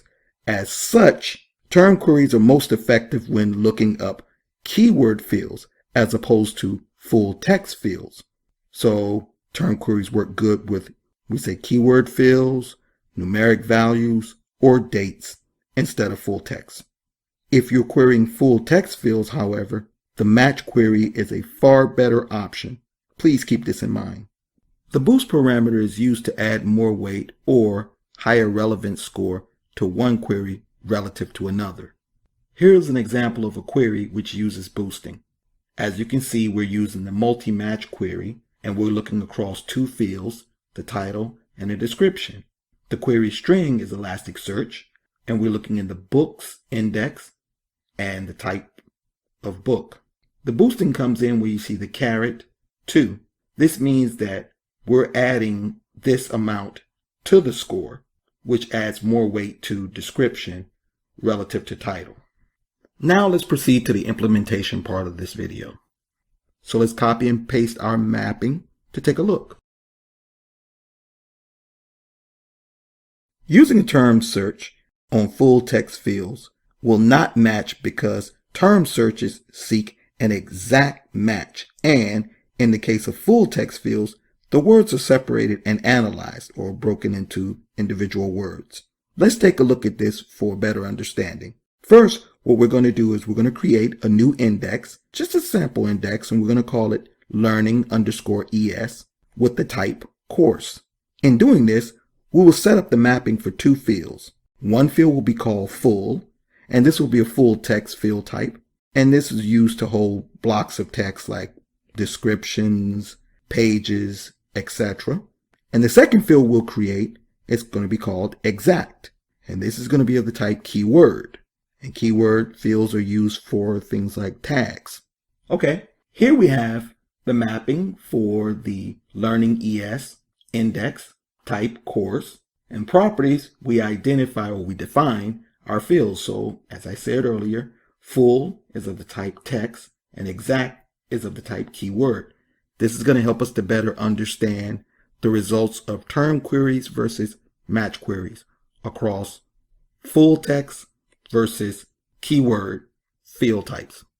Okay, let's create this index. Okay, now that we've added the index, it's time that we add a document so that we can see what's going on.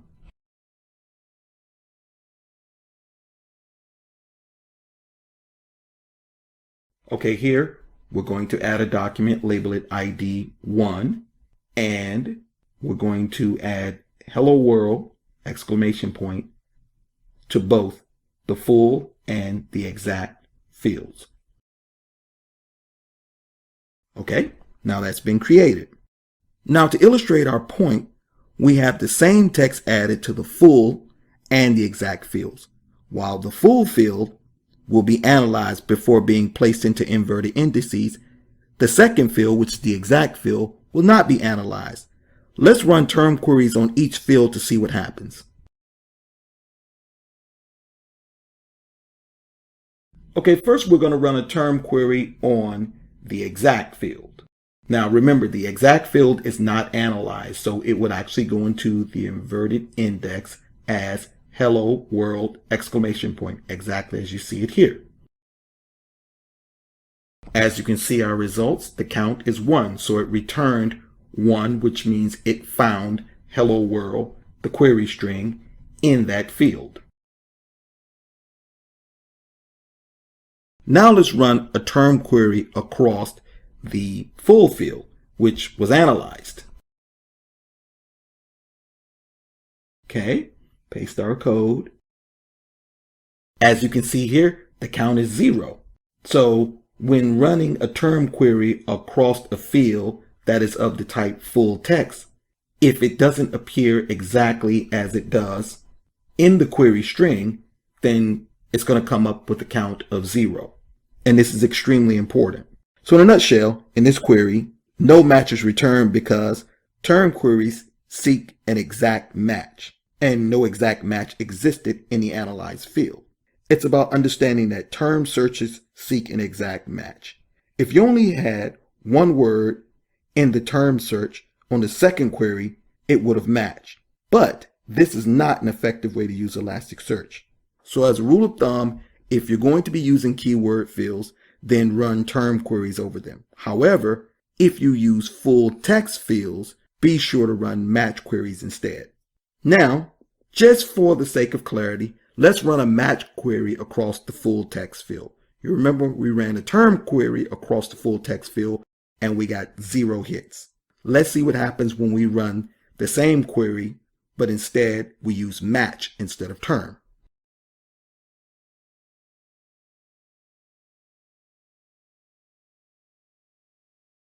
As you can see here, we got a hit. So again, it goes back to my original point. Because full is of the type full text, then you should run a match query on it. If full, however, was of the type keyword, then a term query would be applicable. And that concludes this video. Up next, we'll take a look at range queries. Welcome to this video in Learning ElasticSearch 5.0 entitled Range Query. In this video, we will gain a better understanding of range queries. As such, in addition to gaining an understanding of what range queries are used for, we will look into query parameters and work through some examples in the implementation part of this video. Range queries retrieve the documents with values that fall into a given range for select fields. This query finds all the documents of the type book that have a price of greater than or equal to 1 and less than 5. That's prices between $1 and $4. The parameters for range queries include greater than or equal to, greater than, less than or equal to, and less than. Now let's move to the implementation part. Range queries work with numbers and dates. So, if you do a range query for dates across given fields, Elasticsearch assumes that the field type is date. Here, we're going to do a query for book prices first, and that price is going to fall within a given range.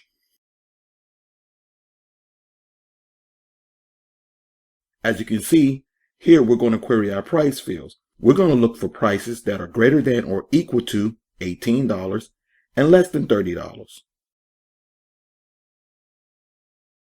Our results yield a number of 6. So there are 6 books in our book corpus that fall between the price ranges of greater than or equal to $18 and less than $13. In our final query, we're going to search the pub date field, that's the publication's date field, and there we're going to find all the books that were published in the past 2 years. So as you can see here, we have our pub date field, and we're looking for all books that were published on or after the 1st of 2015 and before the 31st of 2016. So there are 6 books in our book corpus that were published within the past 2 years. For example, Big Data, Principles and Best Practices of Scalable Real-Time Data Systems was published on May 10th, 2015. And that concludes this video. Up next, we look at exist queries. Welcome to this video in Learning ElasticSearch 5.0 entitled Exist Queries. In this short video, we'll look at the exist query. There'll be times when you will simply want to know whether or not a document exists, and that's based on a given query string, of course. This is where the exist query comes in. As such, in this video, we'll first get a clear definition of the exist query, and then we'll run through a practical usage example in the implementation segment. So let's get to it. Exist queries are quite useful because they allow you to determine if a given field exists with at least one non-null value. In this query, again, we're looking for all the documents in a given index, and we just basically want to do it based on whether or not a given field, a select field, has at least one non-null value. Let's move to the implementation segment so that we can get some practical examples in. For starters, in this segment, what we're going to do is we're going to take a document count from the books index for all the documents of the type book. Okay, this shows us that we have a total of 21 books listed in our books index of the type book again.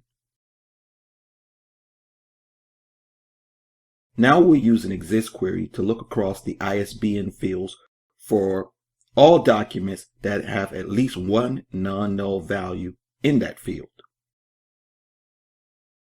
As you can see here, our total is 20. Now what does this suggest? This suggests that one of our documents since our total was 21, but after this query we get the number 20, one of our documents contains all null values. And I just so happen to know which document that is, so allow me to show you. The document which contains the null value and no non-null values is the document ID number 5. It happens to be an ebook. If you can see, the ISBN at the bottom has the value of null. Let's close out this implementation with a quick look at must-not queries. Basically, a must-not query eliminates things that you don't want. So here we go. What we want to do is we want to select all the books in our books index of the type book that do not have big data in their title. Let's see how many books we come up with. The total we have is 16, which means that we have 4 books in our index that do contain big data in their title. And that concludes this video. Up next, we'll look at aggregation-based analytics. Welcome to this video in Learning ElasticSearch 5.0 entitled Aggregation-Based Analytics. The ElasticSearch aggregation framework allows for the use of search to build complex summaries of data. Essentially, aggregations build analytics information over a group of documents based on a given query. ElasticSearch provides a wide range of aggregations. In this video, we'll look at bucket and metrics aggregations. Metrics aggregations calculate the average numeric value on a numeric field within aggregated documents. This is known as a single value metrics aggregation because the calculations are done across one value in the document. Here is a metrics aggregation where we find the average book count by using the average or AVG parameter. Also note that right after the ags parameter, we provided a name for the aggregation. In this case, it was average book count. Finally, the size field with the value of 0 is used to keep ElasticSearch from listing all the documents in the results. Note that the results of this query yields a value which contains the average book count. Also notice the missing parameter. In aggregations, this is quite useful because, in some instances, a field may be missing a value. The default behavior is to skip all fields with no values. However, the missing parameter allows you to assign a default value to all fields without values. So, for example, let's say you wanted to assume that an author must have at least one book. You could then add the missing parameter with the value of 1, as we did here. Now, any document without a value will receive the value of 1. Though there are quite a few metrics aggregations, for the purpose of this course, we will focus on cardinality, extended stats, and geo-aggregations. Cardinality aggregation is a single value metrics aggregation that allows you to aggregate distinct values. Going back to our example, let's say we wanted to count the number of authors in our index of the type book. What happens here is that ElasticSearch counts the occurrence of each name once. So if the name Michael Smith appears 3 times, ElasticSearch only counts it once, hence distinct value. The extended stats aggregation is a multi-value metrics aggregation. More specifically, the sum of squares, variance, standard deviation, and standard deviation bounds are calculated over the values extracted from numeric fields in a given document. This is an extended stats aggregation using our book example.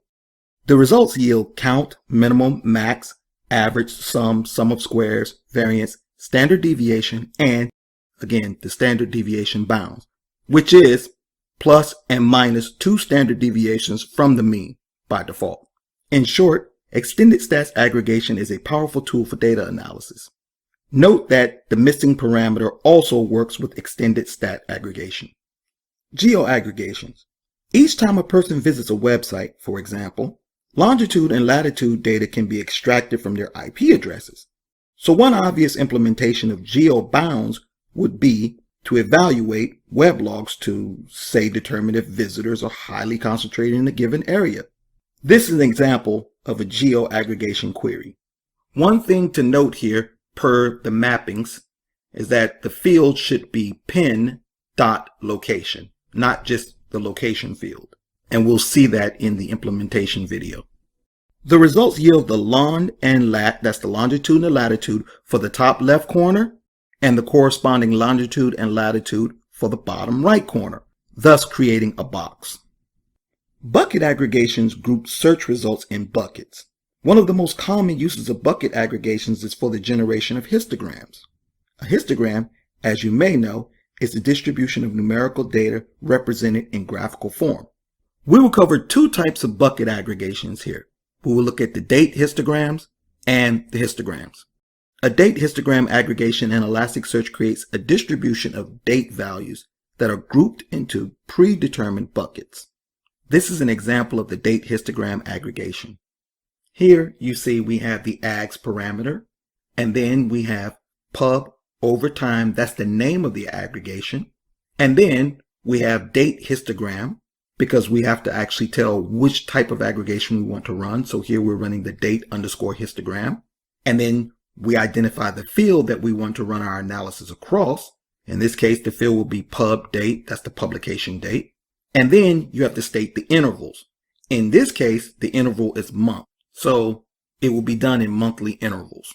Like date histogram aggregation, histogram aggregations are also multi-bucket aggregations. But histogram aggregations can be applied to numerical values in specified fields from querying a set of documents. Note that numerical values are rounded down to their nearest bucket and that fixed interval buckets are created over the generated values. This is an example of a histogram aggregation query. Here you see, again, we have the name after the ags parameter, and here we named it book prices. Then, of course, histogram, because we have to say which aggregation we want to run. And then we identify the field. Here the field is price, the intervals that we wanted to be bucketed by, and finally, min.count. We set the min.count to 1 so that if a given bucket has 0 documents, it will not appear in the histogram. This is important for aesthetic purposes. As you've seen, a histogram is a continuous line of bars, higher, lower, or equal height. It would ruin the aesthetics if you have blank spots in between where bars should be.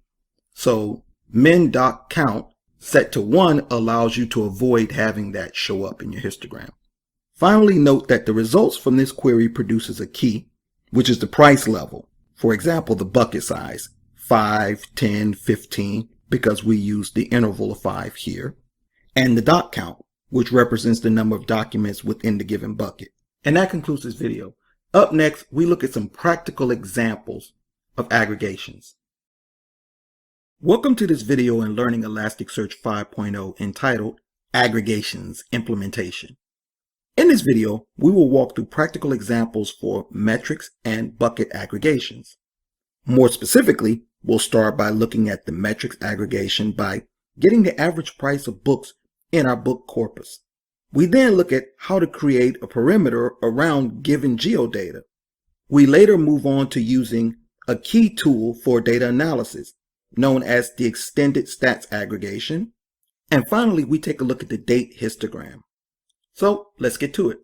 Okay, first, we're going to be using a metrics aggregation to get the average price of the books. Notice that our analysis is run across the price field. Let's see what happens. Okay, as you can see, the results here state that our average value or average price for books, it comes out in the value field, is $16.50 or 51 cents if you round it up. Okay, next we're going to use geobounds to form a perimeter or a box around all of our bookstores. As you can recall, in our store data, we included the longitude and the latitude of the location. So let's paste our code here. As you can see, we use pin.location here. And our results. We have the top left, the lat and the lon, and then the bottom right, the lat and the lon. And this forms a square, hence geobounds. Now we will take a look at extended stats.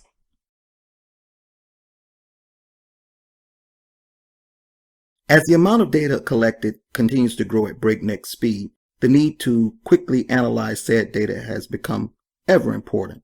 This is where extended stats can help. Let's run an extended stats query based on this code across our books to get statistics about the book prices. As you can notice, the field selected again is price. And we're going to get the standard deviation, variance, etc. on price data. So here goes. As you can see, based on the prices of all the books in our corpus, we have the average price again, and we have the maximum price, the minimum price, the sum, variance, etc. Finally, we close out by doing a date histogram aggregation. Let's paste the code.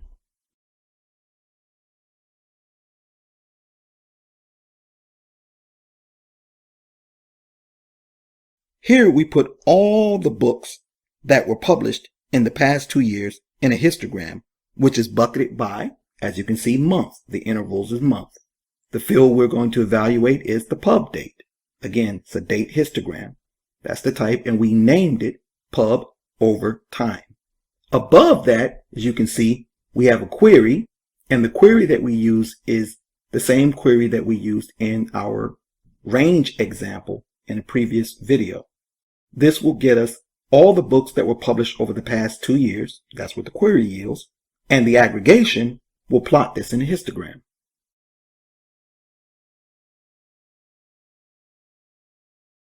Okay, as you can see per our previous video, the results are we have the key as a string, okay, and then we have the key as a timestamp, and that's for the date for the month. So it comes up each month, the first of the month. We're running this histogram in intervals of a month. It gives you the doc count. And so for May 1st, 2015, there was only one document. And then there was no document for July, but then in August there was a document. Now this is a small sample size of data, so it looks a little bit strange, but with a massive data amount, this could be highly effective. And that concludes this section. We covered quite a bit. After differentiating between metrics and bucket aggregations, we went into the details of each while looking at their respective subsets. We ended this section with our implementation segment where we walked through some practical examples. And that concludes this video. Up next, we'll look at some things to avoid when deciding to use ElasticSearch. More specifically, what ElasticSearch is not. Welcome to this section in Learning ElasticSearch 5.0 entitled, What ElasticSearch is Not. In this section, we'll start by contrasting ElasticSearch with a relational database system. We then look at some compelling reasons to use or avoid using ElasticSearch. We round up this section by examining why ElasticSearch makes for a great in addition to system. In this video, we start by looking at features of ElasticSearch that separates it from a relational database system. We next look at why ElasticSearch should not be used as a primary database. We then look at key do's and don'ts when deciding to use ElasticSearch. Afterwards, we look at why speed is the biggest consideration for using ElasticSearch. Finally, we highlight some closing points to help in deciding when to use ElasticSearch. Let's check out a few features that clearly separates ElasticSearch from a relational database system, for example. ElasticSearch is a highly available, denormalized distributed search engine which is optimized for search and retrieval. To the contrary, a relational database system is designed with granular security, which allows for rights management at the database level. In addition, relational databases excel in cases that involve many writes. Relational databases also enforce referential integrity and uniqueness. Most important, relational databases thrive in cases of normalization. Now let's examine why ElasticSearch most likely doesn't make the best primary database. We do this by looking at transactions, denormalization, robustness, and security. Though Apache Lucene has a form of transactions incorporated, this is not the case with ElasticSearch. Transaction in database systems is generally defined as a sequence of operations that account for one unit of work. So with ElasticSearch, for example, rolling back to previously submitted documents is not possible. If you think about it, removing transaction makes a lot of sense, as the trade-off for having transactions is less speed, and Elasticsearch is all about speed. So, no transactions equals more speed. Elasticsearch in many respects is a document-oriented database where documents must be denormalized before being indexed. Denormalization, the process of adding redundant data to increase read performance, greatly increases the speed of read retrievals. The advantage of denormalization is that it eliminates the need for query joining and oftentimes resource-intensive and complex processes that exist in relational database systems. To the contrary, denormalization increases required storage space because everything must be stored multiple times, which makes it increasingly difficult to maintain up-to-date documents. As such, no normalization equals much greater speed. By definition, a database should be robust, particularly if it serves as your primary data store. So, a primary database should be able to cancel resource-intensive queries on command. As a side note, if you started running a big query in Elasticsearch and then decided to cancel it, this is not possible. Equally important, your primary data store should always work unless otherwise specified. Elasticsearch simply doesn't deal with out-of-memory errors in the same manner as a robust database system. In other words, out-of-memory errors can and will bring an Elasticsearch cluster to its knees, something you clearly do not want in a production environment. By definition, security in databases is the wide-range use of mechanisms to ensure data protection, integrity, and availability. Elasticsearch has no feature for authentication or authorization. So with Elasticsearch, unlike with robust database systems, there is no way to configure authorization levels to, say, restrict access to a given table based on a user profile. Accordingly, all security has to be configured and handled at the application level. Now, having said that, though Elasticsearch doesn't provide built-in security, XPack does, however, add a granular security layer over Elasticsearch, which allows for access control that ranges from who can check cluster health all the way down to restricting access to individual fields. So that's definitely a plus from a security perspective on the Elasticsearch side. When to use Elasticsearch? Elasticsearch is most effectively used in conjunction with another database, as this allows you to leverage the full power of search while simultaneously enjoying the robustness of a mature relational database system. In this model, the database maintains the master records while asynchronously pushing records to Elasticsearch. When not to use Elasticsearch. Conversely, in cases where real-time data is required, like updated financial statements, etc., or in the cases where granular security features, a lot of updates, or there's the need for transactions or integrity constraints, Elasticsearch is not the best option. Some might argue that systems like Postgres can implement full text search. Though this is true, please note that the performance difference between Postgres and Elasticsearch when it comes to full text search is huge. Denormalization has the many reasons why Elasticsearch is extremely fast. But I'd like you to consider the following. While running the same hardware, queries that require a given number of seconds using SQL can be achieved with Elasticsearch at a rate of about 1,000 times faster. That's 5 seconds on SQL compared to 5 milliseconds on Elasticsearch. Now that's fast. Now I'm going to go through some closing points regarding what Elasticsearch is good for and what it's not good for to sort of drive home the point. We start by looking at what Elasticsearch is not good for.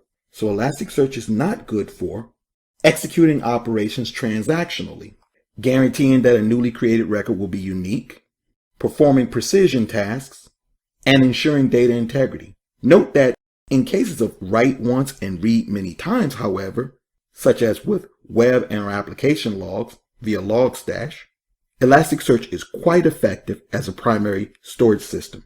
But please remember that this is generally seen as an exception. Now let's look at some things that Elasticsearch is good for. Elasticsearch is good for querying a large data set for exact matches in select fields, filtering results based on an initial query, storing and managing semi-structured data that is write once and read many times, and searching a wide range of relative content. It is important to remember that Elasticsearch is great for doing the specific task of indexing and searching massive data sets. Use databases for persistent storage and Elasticsearch for complex search queries. Let Elasticsearch do what it does best. And finally, Elasticsearch is arguably the best search engine for time-based aggregations and handling geodata points, two of the most modern use cases. And that concludes this section. Accordingly, we started by separating Elasticsearch from relational database systems. Next, we looked at aspects of Elasticsearch which makes it less suitable as a primary database system. We followed up that by emphasizing why speed makes Elasticsearch the technology that it is. And finally, we concluded this section by driving home some key points that further speak to why Elasticsearch makes for the best in addition to system. And that concludes this section. Up next, we look at the Elasticsearch application stack, known as the Elastic Stack. Welcome to this section in learning Elasticsearch 5.0 entitled Getting More with Elastic Stack. In this section, we start by walking through an introduction to the Elastic Stack. We then go through each technology which combine to form the Elastic Stack. More specifically, we cover Kibana, used for data visualization and Elasticsearch administration. We cover Logstash, which is used for log analysis, XPack, the newly consolidated package that combines very powerful features of Elasticsearch, and finally, we look at Beats, the lightweight data shipper. In this particular video, we will go through an introduction to the Elastic Stack. As such, we will first break down the Elastic Stack, and then we look at some compelling reasons to use the Elastic Stack. So what is the Elastic Stack? The Elastic Stack is a collection of solutions built around Elasticsearch that are designed to facilitate the processes of data search, ingestion, analysis, and visualization. Why use Elastic Stack? Along with Elasticsearch, Elastic Stack solutions are simple to get up and running. Designed to work with Elasticsearch, Elastic Stack solutions are 100% compatible and thus make developers' lives much easier. As a part of the Elastic Stack offering, the creators opted for complete version alignment. As such, all versions of solutions within the Elastic Stack are tested and released together. And finally, combining all the Elasticsearch solutions creates a more streamlined and integrated experience. And that concludes this video. Up next, we look at Kibana, the Elastic Stack solution for data visualization. Welcome to this video in learning Elasticsearch 5.0 entitled Kibana. In this video, we start with an introduction to Kibana. We then move to installation and setup steps. And finally, during the implementation part of this video, we define index patterns and engage in data discovery, two key elements to using Kibana. Aside from being a tool for visualizing data in Elasticsearch, Kibana also serves as an interface for cluster management. When installing Kibana, the first thing you need to do is download the correct version based on your OS. Next, you extract the zip files into a location of your choosing. You then map to the directory. But before starting Kibana, you will need to edit your configuration file, which is located in the config directory in your Kibana source files. With the text editor, open the kibana.yml file and make sure that the elasticsearch.url is pointing at the location where Elasticsearch is running. In this case, of course, we have been using the localhost on port 9200. Finally, you can start Kibana with the appropriate command based on your OS, and then navigate your browser to the localhost, and note that Kibana runs on port 5601. Since we walked through the installation of Kibana in the implementation part of the introduction video, 1.3 to be specific, we will center our implementation segment on defining index patterns and data discovery. Note that index patterns are used to identify one or more indices for visualization in Kibana. Now, looking at our Kibana interface, what we're going to do is first we're going to select management. And from management, what we're going to do is we're going to select index patterns in Kibana because we want to set up an index pattern. Now, this is the interface, and we're going to use our books index to illustrate this example. And we've already set up our books index, we've done the mapping, etc. Now we have a choice. We can type in the direct name, or we can use what's called a wildcard. If the name of your index is books, but you also have a book index, etc., you can use a wildcard. And let's say you type BOO star or asterisk, then that will actually give you all the indices that come up as a result.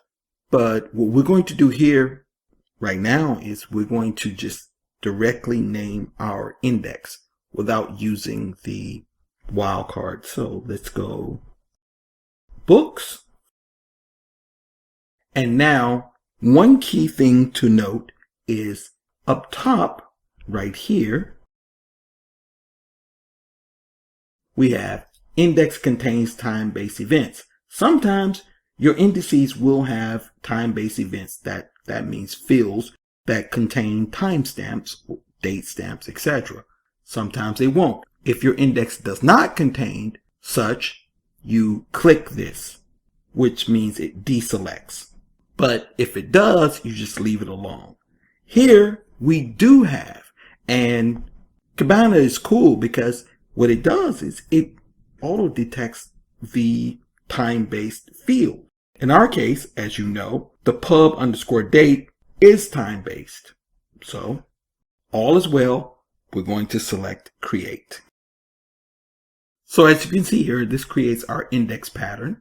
Now we want to discover, which means we want to look deeper into our data. Kibana makes this easy for us because all we need to do is click discover and voila. Now, when you look here, no problem. It says that unfortunately, I cannot find any results, etc. based on the index you have. What you do is you go and you select time picker. If you ever see this, select time picker, and time picker gives you opportunities to select your data based on the timestamp. So for example, pub_date, well, that's our time data. So here, what I'm going to do is I'm going to follow up on a previous example. Let's look at the last 2 years based on that index. So I'm going to select last 2 years, and there you go. Here you can see, again, it's a limited data set, but you can see here that it shows the number of books relative to the given time period. And if you scroll across the bar, it'll tell you count 1, and based on that field, what the actual date was. Finally, note that one of the core things that can be achieved in Kibana is data visualizations. Data viz is and can get quite involved, and as a result is beyond the scope of this course. So that concludes this video. Up next, we look at Logstash, the Elastic Stack tool for log analysis. Welcome to this video in Learning ElasticSearch 5.0 entitled Logstash. In this video, we get an introduction to Logstash. We take a look at the installation and setup process, and during the implementation part, we take a look at the configuration file, start up Logstash, and run a sample command. In section 8, the upcoming section, we will do a full-on implementation of Logstash. So what is Logstash? Logstash is a dynamic data collection pipeline ideally suited for log analysis. Let's take a closer look at the Logstash pipeline. Accordingly, every pipeline must consist of a data source. This is where the log data is stored. Data is piped as input, which is required, and then there's the optional filter, and then the required output, which is pushed to the ElasticSearch cluster. To get Logstash up and running, we will need to first download the required files, based on your operating system, of course. Once the downloaded files have been unzipped and placed in the desired location, you will then need to configure Logstash. Afterwards, you will need to start up Logstash. So let's take a closer look. Here we see the download location. Let's quickly look at the configuration requirement. Note that Logstash configuration can be complex as it depends on input and output information, etc. In our example here, for the purpose of testing Logstash, we created a simple configuration file and saved it in the file name logstash-simple.conf. This file is placed in the root directory of Logstash. Finally, running Logstash involves using the listed command. So let's get some hands-on work. Here, as you can see, we have the Logstash directory. We downloaded the zip, we unpacked it, renamed it Logstash, and placed it in our ES directory along with Kibana and Elasticsearch. Inside of Logstash, you'll see here we have our logstash-simple.conf file. Here, per our presentation, this is the exact information we placed inside. So this is just to create a simple configuration file. Okay, here we're going to start up Logstash. Please remember to make sure that you have Elasticsearch running at the time. We're going to go to the Logstash directory. And then we're going to run the command to start up Logstash. I'm just going to identify the configuration file, which is logstash-simple.conf, the file we just created, and we run it. Once Logstash has successfully started, you see pipeline main started, then you can type in a command, or type in anything. So for the testing purposes, let's just type in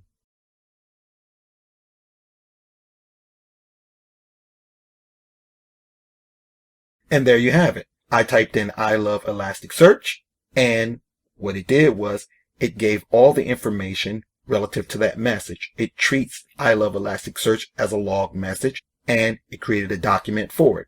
You see here, there's a timestamp, there's a version, there's the host, the message, etc. And this is essentially how Logstash works. Note that a more involved example would have us using, say, FileBeat to send log files to Logstash, which, in turn, prepares data to be indexed in the cluster. And that concludes this video. Up next, we look at XPack. Welcome to this video in Learning Elasticsearch 5.0 entitled XPack. In this video, we go through an introduction to XPack. Next, we look at the steps required for installation and setup. And during the implementation segment, you get some hands-on experience with installing and running XPack. So, what is XPack? Well, XPack combines the powerful features of Elasticsearch into one streamlined bundle. Features of XPack include security. XPack adds a granular security level which allows for restrictions from the general cluster level, for example, controlling who can view cluster health, all the way down to restricting access to a given document field.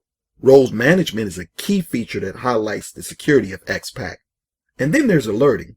Alerting keeps you in the know about cluster activities.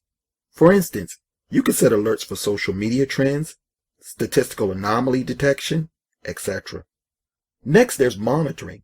Monitoring gives you a consistent overview of everything ranging from cluster health to real-time analysis of cluster performance. Reporting allows you to quickly generate reports from Kibana. Finally, for everything ranging from fraud detection to social media relationship analysis, understanding relationships in Elasticsearch is made easier with graphs. Now, let's walk through getting XPack up and running. The first thing you need to do is you need to stop Kibana and Elasticsearch. Next, you need to install XPack on Elasticsearch, and this is the command for installing XPack on Elasticsearch. Afterwards, you start Elasticsearch. You have to follow the same procedure with Kibana. So first you install it, and then you start up Kibana. One final note on XPack. First, the default username and password are Elastic and ChangeMe respectively. Second, you will need to include the username and password in all future command line queries as such. Let's get to XPack. Okay, the first thing we need to do is map to the Elasticsearch directory.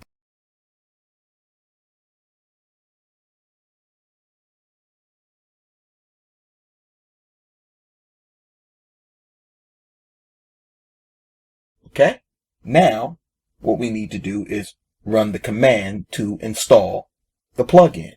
the command to run the plugin.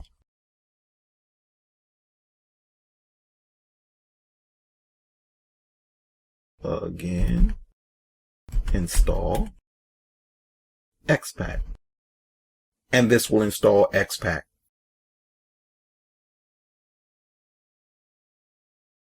Okay, you select yes, and then it's installed. Now, what you want to do is you want to start up ElasticSearch. So we simply start ElasticSearch.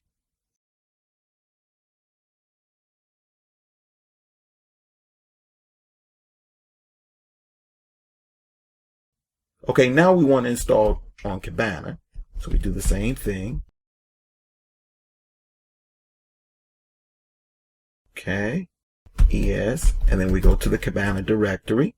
Again, Kibana is not running. So what we want to do is we want to run the bin Kibana dash plugin install and then xpack. Okay, this is going to take a bit, so we're going to speed forward. Now that xpack is finished installing on Kibana, what we're going to do is we're going to start up Kibana. So we just go bin Kibana, and there you go. Now we have Kibana loading up. As you can see here, now, unlike before, Kibana requires a user ID and password. Per the presentation, our user ID or username is Elastic, and the password is change me, because you should probably change me. And there you go. Now let's take a look at monitoring. As you can see, now we have monitoring included in Kibana. That's part of xpack. As I mentioned previously, Kibana is not only a visualization tool, but it's also a complete full-on interface for cluster management. We have overview, we have the number of nodes running, indices within that node, etc. And that concludes this video. Up next, we look at the lightweight data shipper known as Beats. Welcome to this video in Learning ElasticSearch 5.0 entitled Beats. In this video, we start by defining Beats. We then get an overview of the installation and setup process. So what are Beats? Beats are lightweight data shippers that pipe data from a wide range of sources to ElasticSearch and or Logstash. Beats consist of 4 separate shippers. FileBeat is used to move log files. MetricBeat allow you to aggregate system metrics for analysis in Logstash or ElasticSearch. PacketBeat send network packet data to your ElasticSearch cluster. Finally, ship Windows log files with WinLogBeat. Installing Beats is very specific to the type of beat used, the input and output information, etc. Here are the general installation instructions. First, you have to download. Then you have to configure Beats. Again, it's the input, output data, etc. And then you start the daemon. And each beat is specific, so you have to have the beat name and obviously the beat YML, which is the file you need to configure.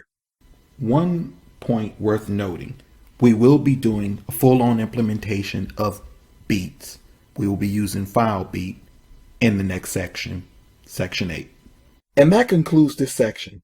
Accordingly, we covered Elastic Stack.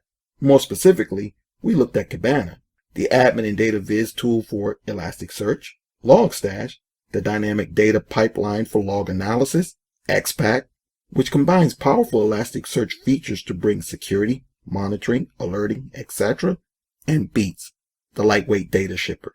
And that concludes this section on xpack. Up next, we venture into an Apache log analysis. Welcome to this section in Learning ElasticSearch 5.0 entitled Apache Log Analysis. In this section, we do the practical task of web log analysis. Accordingly, we first look at doing some prep work, and then we get our hands dirty by walking through the actual process with some real data. In this video, we will learn how to prepare for log analysis. More specifically, we start by getting a quick understanding of Apache web log analysis. Afterwards, we take a look at the makeup of a weblog message. We then covered the components necessary to build the vehicle for log analysis, known as a Logstash pipeline. Finally, we learned how to test our resulting pipeline before performing the actual analysis. Apache Weblog Analysis is the process of viewing, monitoring, and/or analyzing messages generated in the form of logs from an Apache web server. Weblog analysis has become a mainstay in the internet age for everything from marketing to security and anomaly detection, and ElasticSearch makes the analysis of weblogs seamless. Now let's start by looking at the dichotomy of an Apache weblog message. Here, we have a sample message. Weblog messages include information in the way of IP addresses, timestamps, target page information, etc. Also note that weblogs come in the form of unstructured data, basically lines of information regarding activity on a web server. We'll revisit this later. Now let's look at the Logstash pipeline, the process necessary to move data from raw form at source to an index in the Elasticsearch cluster. At the source, you have FileBeat. It's worth noting that FileBeat, the lightweight data shipper used to send data to Logstash, can be resource intensive and ideally is not run on the same server as Logstash. As a general rule, FileBeat should be loaded on the same server as the data source. After data is shipped from the source, it enters the input stage, where it is directed to Logstash on port 5043. From there, you have the optional filter stage, which we will use in our example. After the filter, we enter the output stage where data is directed to the Elasticsearch cluster. Let's look at the two key components of a Logstash pipeline, FileBeat and Logstash. More specifically, we look at their respective configuration files. The FileBeat YML file sits in the root of the FileBeat source directory. The FileBeat configuration file is pretty straightforward, containing an input and output section. I first call your attention to the input type. Here, we see that the input type is log. Next, we have the path to the log file. It is important to note here that this requires an absolute path, not a relative path. Our log file is obviously named logstash.log. Finally, we have the output, which lists the host location where Logstash is running. For the purpose of our demonstration, Logstash is on localhost and its usual port of 5043. Here, we have a skeleton of our Logstash configuration file. The input section uses the Beats plugin to receive messages on port 5043 from FileBeats for the purpose of our demonstration. Though the filter is optional, in our demonstration we use two components within the filter to help process log messages. Essentially, with filters, you can add structure to otherwise unstructured data, convert data, etc. Here, we use Grok and GeoIP. Grok, with the built-in combined Apache log pattern, converts unstructured messages to structured messages mapped to various fields from Apache log files. Basically, it separates the IP address from the text string, for example, and then associates it with the client IP field. Speaking of which, GeoIP takes the IP address from the client IP field and stores the associated latitude and longitude data for each. I'd like to go a little deeper into Grok patterns. In the previous slide, you notice that we used the built-in combined Apache log pattern to parse our messages. Well, there will be times when you want to create a custom parser. This is completely possible with Grok.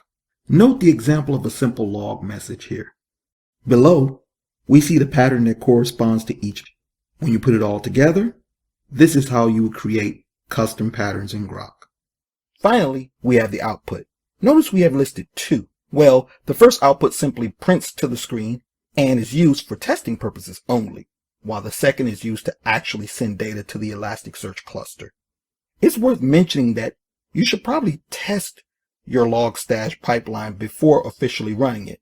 To do this, first, make sure Elasticsearch is running. Next, map to the FileBeat directory and run this command. Finally, open another console window, map to the Logstash directory, and run this command.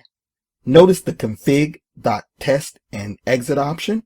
This indicates to Logstash that you're running a test. It's very important. Assuming the test registers OK, we will then run our pipeline. But first, we need to close out FileBeats with Control-C from the FileBeat console window, of course. And then we need to delete the registry and then finally restart FileBeat. Then Logstash needs to be restarted, but this time with the config.reload.automatic option. And that's it for this video. Up next, we actually walk through the process of running a log analysis. Welcome to this video on Learning ElasticSearch 5.0 entitled Running Log Analysis. In this video, we kick things off by preparing for log analysis. Basically, we verify the files, configuration settings, etc. We then test our pipeline right before running the actual analysis that stores data in ElasticSearch. Finally, we create an index pattern in Kibana and view our data. So let's get to it. Okay, the first thing we're going to do is we're going to look at 3 key files, 2 of which are configuration files, and the third is our actual data file, the one that holds the Apache log information. Okay, so first, let's look at the filebeat.yml file. As per the previous video, as you can see here, we have our input type, which is log. We have an absolute path to our logstash.log file, which is our data file. And then down here, the relevant thing is the output.logstash information. You see we have the host, and it's for localhost port 5043, and port 5043 is where Logstash resides. Speaking of which, our Logstash configuration file. As you can see here, we have our input, which includes the plugin for beats, which listens on port 5043 for output from, in this case, FileBeat. Then we have the filter. As mentioned in the previous video, we're using Grok, which is going to parse the actual unstructured message and make it structured from the Apache log files. And then there's GeoIP, and we get the IP address from the client IP field.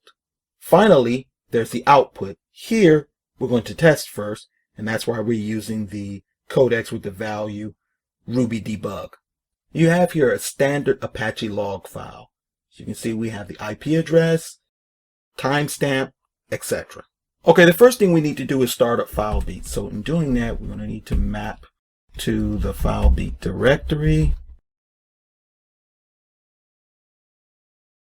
Okay, and then run the FileBeat command. All right, FileBeat YML and publish. That's the password because we ran the sudo command. And there you go. And here you're going to see errors, but don't worry about those. They come up because we haven't started Logstash. So now let's open another window. And note I had ElasticSearch running before all this started, of course. We're going to go to the Logstash directory, and then we're going to run the Logstash command. Of course, we go to the My Pipeline configuration file.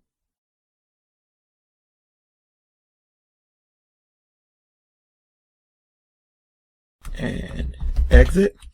Okay, we have positive validation. You see config validation result.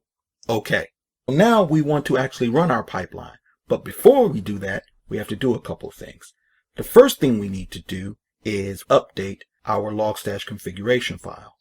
So here in our Logstash configuration file, we're going to remove this which prints the screen, and we're going to replace it with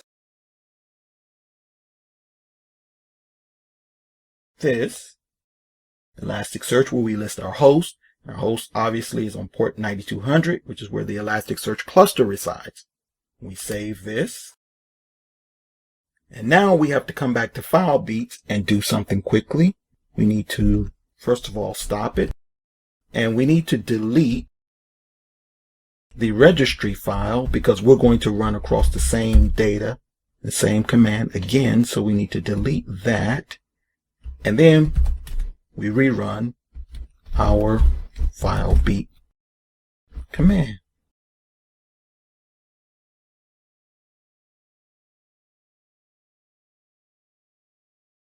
Okay, now that we have FileBeat running, you see the errors. We're going to start Logstash.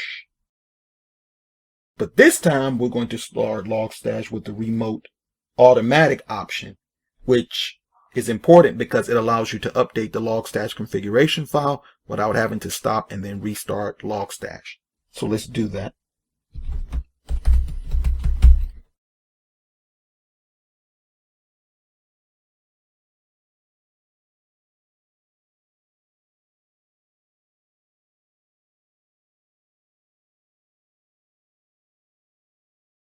Okay, and this is a good sign. Okay, now that we've actually successfully piped our logs to the Elasticsearch cluster, let's look at them in Kibana. But first, what we need to do is create an index pattern. So to do that, if you guys can recall, we go to Management, we select Index Patterns, Add New, and here's already there for us, Logstash. And the wildcard again, because Logstash creates the index names based on Logstash dash whatever date it is. So the asterisk is the wildcard. So yes, it's going to contain time-based events. And we click Create, and there we go. As you can see, we have all of our log data here. In short, each log message was parsed from the original source, passed to Logstash by file beats, where it was then structured with various parts being mapped to associated fields. These fields then combine to form a document which is stored in the Elasticsearch index. If we move to visualize our data, we can get an idea of what's going on here. So if you look here, we select the visualizations, and we're looking at it per second, timestamp per second. If we go to Discovery here, you'll see timestamp per second. Let's go back to visualization and look at our x-axis. We use a date histogram, of course, timestamp field, intervals per second. We created a custom label here. I created a custom label. So if I say the log time, for instance, and I updated it, it updates the x-axis. And I'll leave you guys to play with this. There are many different permutations. And I'm going to close out by sharing a Logstash experience with you guys. So with Apache log files, there are two commonly used formats. One is referred to as common log format, and this is the one that's in our sample file. The other is called the combined log format. If you notice here, it's just like the common log format, except there's an extra part to it, and I've highlighted that in orange. When you're parsing using the combined Apache log parser with Grok, the problem is you may encounter an issue with parsing combined log format files. At least I have on several occasions. How do you verify this? Well, you verify this by first going into Kibana after you've run your pipeline. Go into Kibana and then click on Dev Tools.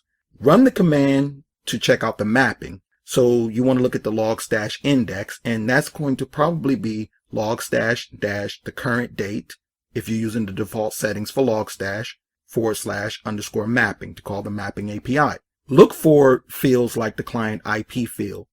If it doesn't appear in your mapping, then most likely it didn't parse correctly. So how do you handle that? Remember originally we used a combined Apache log pattern? Well, instead, replace this with the following regular expression pattern. So if you're having difficulties parsing your Apache log file because it's the combined log type, no worries, just try this pattern. It should allow you to parse. That's just an FYI, and it's based on my own personal experience. And that concludes this section. Accordingly, we covered the end-to-end process of weblog analysis. More specifically, we covered the process of configuring FileBeat and Logstash. We then tested our pipeline and ran an analysis, and then viewed the results in Kibana. Keep in mind that this was a simple demonstration that didn't take into account production-grade requirements such as security, etc. However, this demonstration was more than sufficient to get you well on your way to building an effective log analysis system. Next up, we look at advanced queries in Elasticsearch.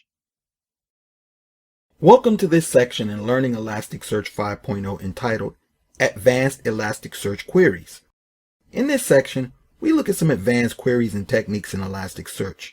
We start with sorting. We then move into running queries based on geolocation, proximity, etc. The section is then concluded with a dive into synonyms. a key element to optimizing search query results. In this particular video, we look at sorting in ElasticSearch. More specifically, we look at the what's and the whys of sorting. We then go into how sorting is achieved in ElasticSearch and conclude with a demonstration in the implementation segment. Sorting in ElasticSearch allows for the ordering of query results per fields in ascending or descending order. So, why sort? One example would be to get the most or least expensive item from a given index. Or we maybe want to get the closest, say, bookstore to our given location. Finally, we could find the least recent date for documents in an index. Note, these are but a small sample size of possible reasons to sort. Going back to our books index, this is an excellent example of sorting. First, notice the query body is essentially bisected into two parts. A, the sorting parameters, and B, the actual query. In this query, we search for all the books that contain big data in their tag field and sort the results by starting with the most recent date based on the pub date field. Also note that descending is the default order. In the case of fields that contain, say, an array value of numbers, the use of sort mode would help tremendously. More specifically, sort modes allow you to get the maximum, minimum, sum, average, or median value of a given field. Let's imagine we had a field which contained the different purchase prices paid for a given book in our index. A match-all query using the sort mode of average would produce an ordered list of the average price paid for each book. Let's take a look. This example assumes that we have a price paid field with an array list of prices. Note that we could have just as well replaced the average mode with the max to get the maximum values from each array. As we've seen in previous examples of aggregation queries, the missing parameter also applies to sorting. As such, you can use missing to set the value of documents that don't have the specific field. Canned values include _first and _last, where the field value is set to the first or last value of the specified fields respectively. You also have the option of setting a custom value here. Here's an example of a sorting query using the missing parameter. Now let's look at a quick sorting example. Here we're in Kibana. We're going to look at an example of sorting in ElasticSearch. So let me paste the code here. And what we're going to do is we're going to sort through our books index, and we're going to do it in ascending order, and it's based on the timestamp field, of course, pub date. We're going to do a match all query, so we want to get all the books ordered. Let's see what happens. So here we have the results. And if we look at our pub date, okay, 1884 was the oldest book published, then 1951, and then 2000. So it placed it in ascending order. If we change this to descending and ran our query, you would see our first book is 2017, Innovators High. So clearly that works. In this example, we simply sort our books index based on the pub date field, ascending order. Also notice the use of pagination parameters from and to. Remember that? Here, knowing that we had less than 30 documents in our books index, I wanted to list all of them. So it was kind of a shortcut. I just decided to set the from value to 0 and the to value to 30. Otherwise, ElasticSearch will limit the output to around 10. And that concludes this video. Up next, we look at geo-searching. Welcome to this video in Learning ElasticSearch 5.0 entitled Geo-searching. In this video, we start by understanding what a geo-search is. We then dive into 3 specific types of geo-searching: distance, distance range, and sorting. Geo-searching is the process of running location-based queries based on a given geodata field containing latitude and longitude data across a series of documents. Here, we look at 3 types of geoqueries: distance, distance range, and sorting. Geodistance takes a given geopoint, latitude and longitude data in a query and filters out all documents with corresponding geopoint data that is within a specific distance from the specified geo point. For example, if you wanted to know all the Starbucks coffee shops within 12 kilometers of your current location, given the address and the resulting lat/lon data for each Starbucks and the geo data derived from, say, your smartphone, a sample query could be run to easily show all the Starbucks that are within 12 kilometers. As we covered in our section on aggregation-based analytics, there are different accepted formats for geodata. Here, we use properties. You could also list geodata as a string or an array. Also note here that we use the parameter distance, which we set for 200 kilometers. So say anything within 200 kilometers. Other more involved parameters include distance type, which determines the precision with which to calculate distance. Geodistance range acts like geodistance, except the range of distances is applied to filter. So the geodistance range parameter replaces the geodistance parameter. Notice here how we used the geodistance range. In addition, as compared to the geodistance query, here we replace the distance parameter with from and to for the ranges. Geosorting can be used to list geodata in order of closest to furthest away and vice versa. Again, only focusing on the relevant section of the query code, we look at what a geodistance sorting query looks like. Notice here we use the distance type parameter and with the value of sloppy arc. Remember I mentioned that the distance type parameter determines the preciseness with which to calculate distance? Well, sloppy arc, which is the default, provides the best balance between speed and accuracy. For instance, the arc distance type, though more precise, is significantly slower, so the distance type selected should be based on a specific use case. And that concludes this video. Up next, we look at getting into synonyms. Welcome to this video in Learning Elasticsearch 5.0 entitled Getting into Synonyms. In this video, we start off by defining synonyms in Elasticsearch. We then move into understanding what it takes to build synonyms, the filter and analyzer. Next, we cover formatting synonyms and then multi-word queries. User-generated search queries can often be complex and filled with colloquialisms. For example, to search US, some might enter USA, while others may type United States or some other variation. Doing a standard text search would only focus on US, as opposed to other possible meanings. This is where synonyms come into play. Synonyms essentially give machines the capacity to understand the meaning of a given word or words.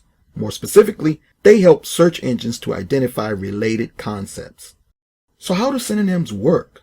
Synonyms can be used to identify words with similar meanings, or synonyms can also be used to generalize the meanings of a word. Here we have the skeleton code necessary to create a synonym. We will focus on the filter and the analyzer.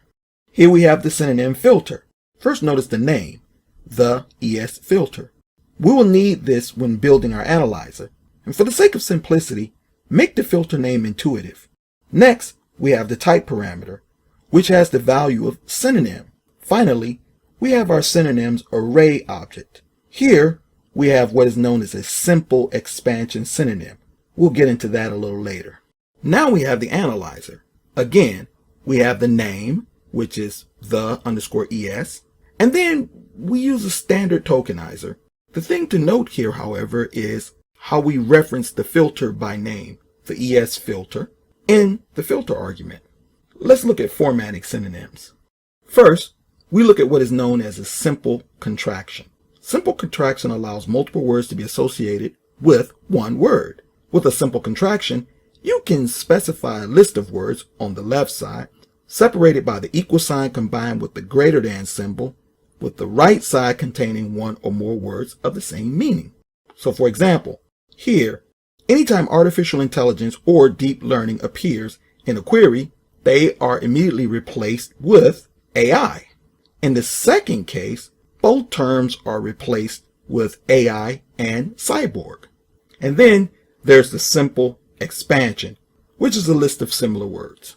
It is important to understand how text analysis affects synonyms. Let's say we use an acronym with I in our synonym filter. If a query was run where the search term was I, it it would never match because the text analysis process, which removes punctuations, etc. before indexing words, would convert it to lowercase ai with no periods, all before it reaches the synonym filter. So to handle this, we have to consider the word that will result from the text analysis process when building our synonyms. If we were to create a simple expansion list of synonyms, say Minnesota, MN, land of 10,000 lakes, and ran a search query across it that contained a phrase, the results could be confusing because, say, land of 10,000 lakes is what's known as a multi-word synonym. As such, multi-word synonyms are not necessarily good with simple expansions. On the contrary, simple contractions convert the multi-word synonyms into a single word, which would present no issue when the query string includes a phrase. And that concludes this section on advanced queries in Elasticsearch. Accordingly, we covered sorting in Elasticsearch, where we looked at sort mode as well as how to handle missing values. We then went into 3 types of geo-searching in Elasticsearch: distance, distance range, and sorting. Everything concluded with a look at synonyms and why, if done properly, synonyms can greatly enhance search. Up next, we look at Elasticsearch versus a competing search technology named Apache Solr. Welcome to this section in Learning Elasticsearch 5.0 entitled Elasticsearch versus Apache Solr. In this section, we go through a comparison between the 2 competing search technologies of Elasticsearch and Apache Solr. More specifically, we get an overview of Apache Solr before going through a comparison to Elasticsearch. We then look at some advantages and challenges of Elasticsearch. Finally, we conclude with an assessment. As an open source search platform based on Apache Lucene, as is Elasticsearch, and originally released in 2006, Apache Solr has become a force in the area of search. Let's check out a comparison between Apache Solr and Elasticsearch. As you can see, each excels in given areas with some overlap. But let's look at how each is defined in 2 particular areas: open source and their respective cloud friendliness. Solr is purely open source, where community is favored over code. On the other hand, only Elastic employees, the company that makes Elasticsearch, can do updates to Elasticsearch code. Elasticsearch was built from the ground up to be cloud-centric. Solr, to the contrary, had to introduce a cloud augmentation called Solr Cloud. Let's take a quick look at some advantages of Elasticsearch. Elasticsearch was built to handle modern use cases such as cloud architecture, high-velocity social media data, etc. One of the biggest draws to Elasticsearch is that developers don't have to endure steep learning curves to get going. The genius of Elasticsearch is that in many ways it abstracts away from the complexities associated with search by providing a powerful API.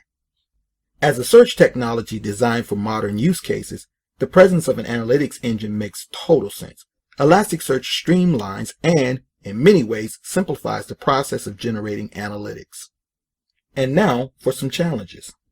The fact that Elasticsearch is easy to get up and running makes it more likely that developers can get ahead of themselves, especially as data and cluster sizes increase. Direct access to powerful control mechanisms also increases the risk when sufficient expertise isn't involved. Because Elasticsearch was built to handle modern use cases, it is more likely to be implemented in situations that result in the creation of large clusters. Combine this with the simplicity to get up and running, and watch as the risk of a cluster management nightmare arises. As it is insanely easy for data to move around an Elasticsearch cluster as nodes are created, etc., the likelihood of issues increase as this creates more moving parts. Though a serious advantage, analytics also come with a trade-off. More specifically, resources are exhausted when building analytics. Anyone implementing Elasticsearch must remain cognizant of this. So which is better? As this is a course on Elasticsearch, I am partial to Elasticsearch.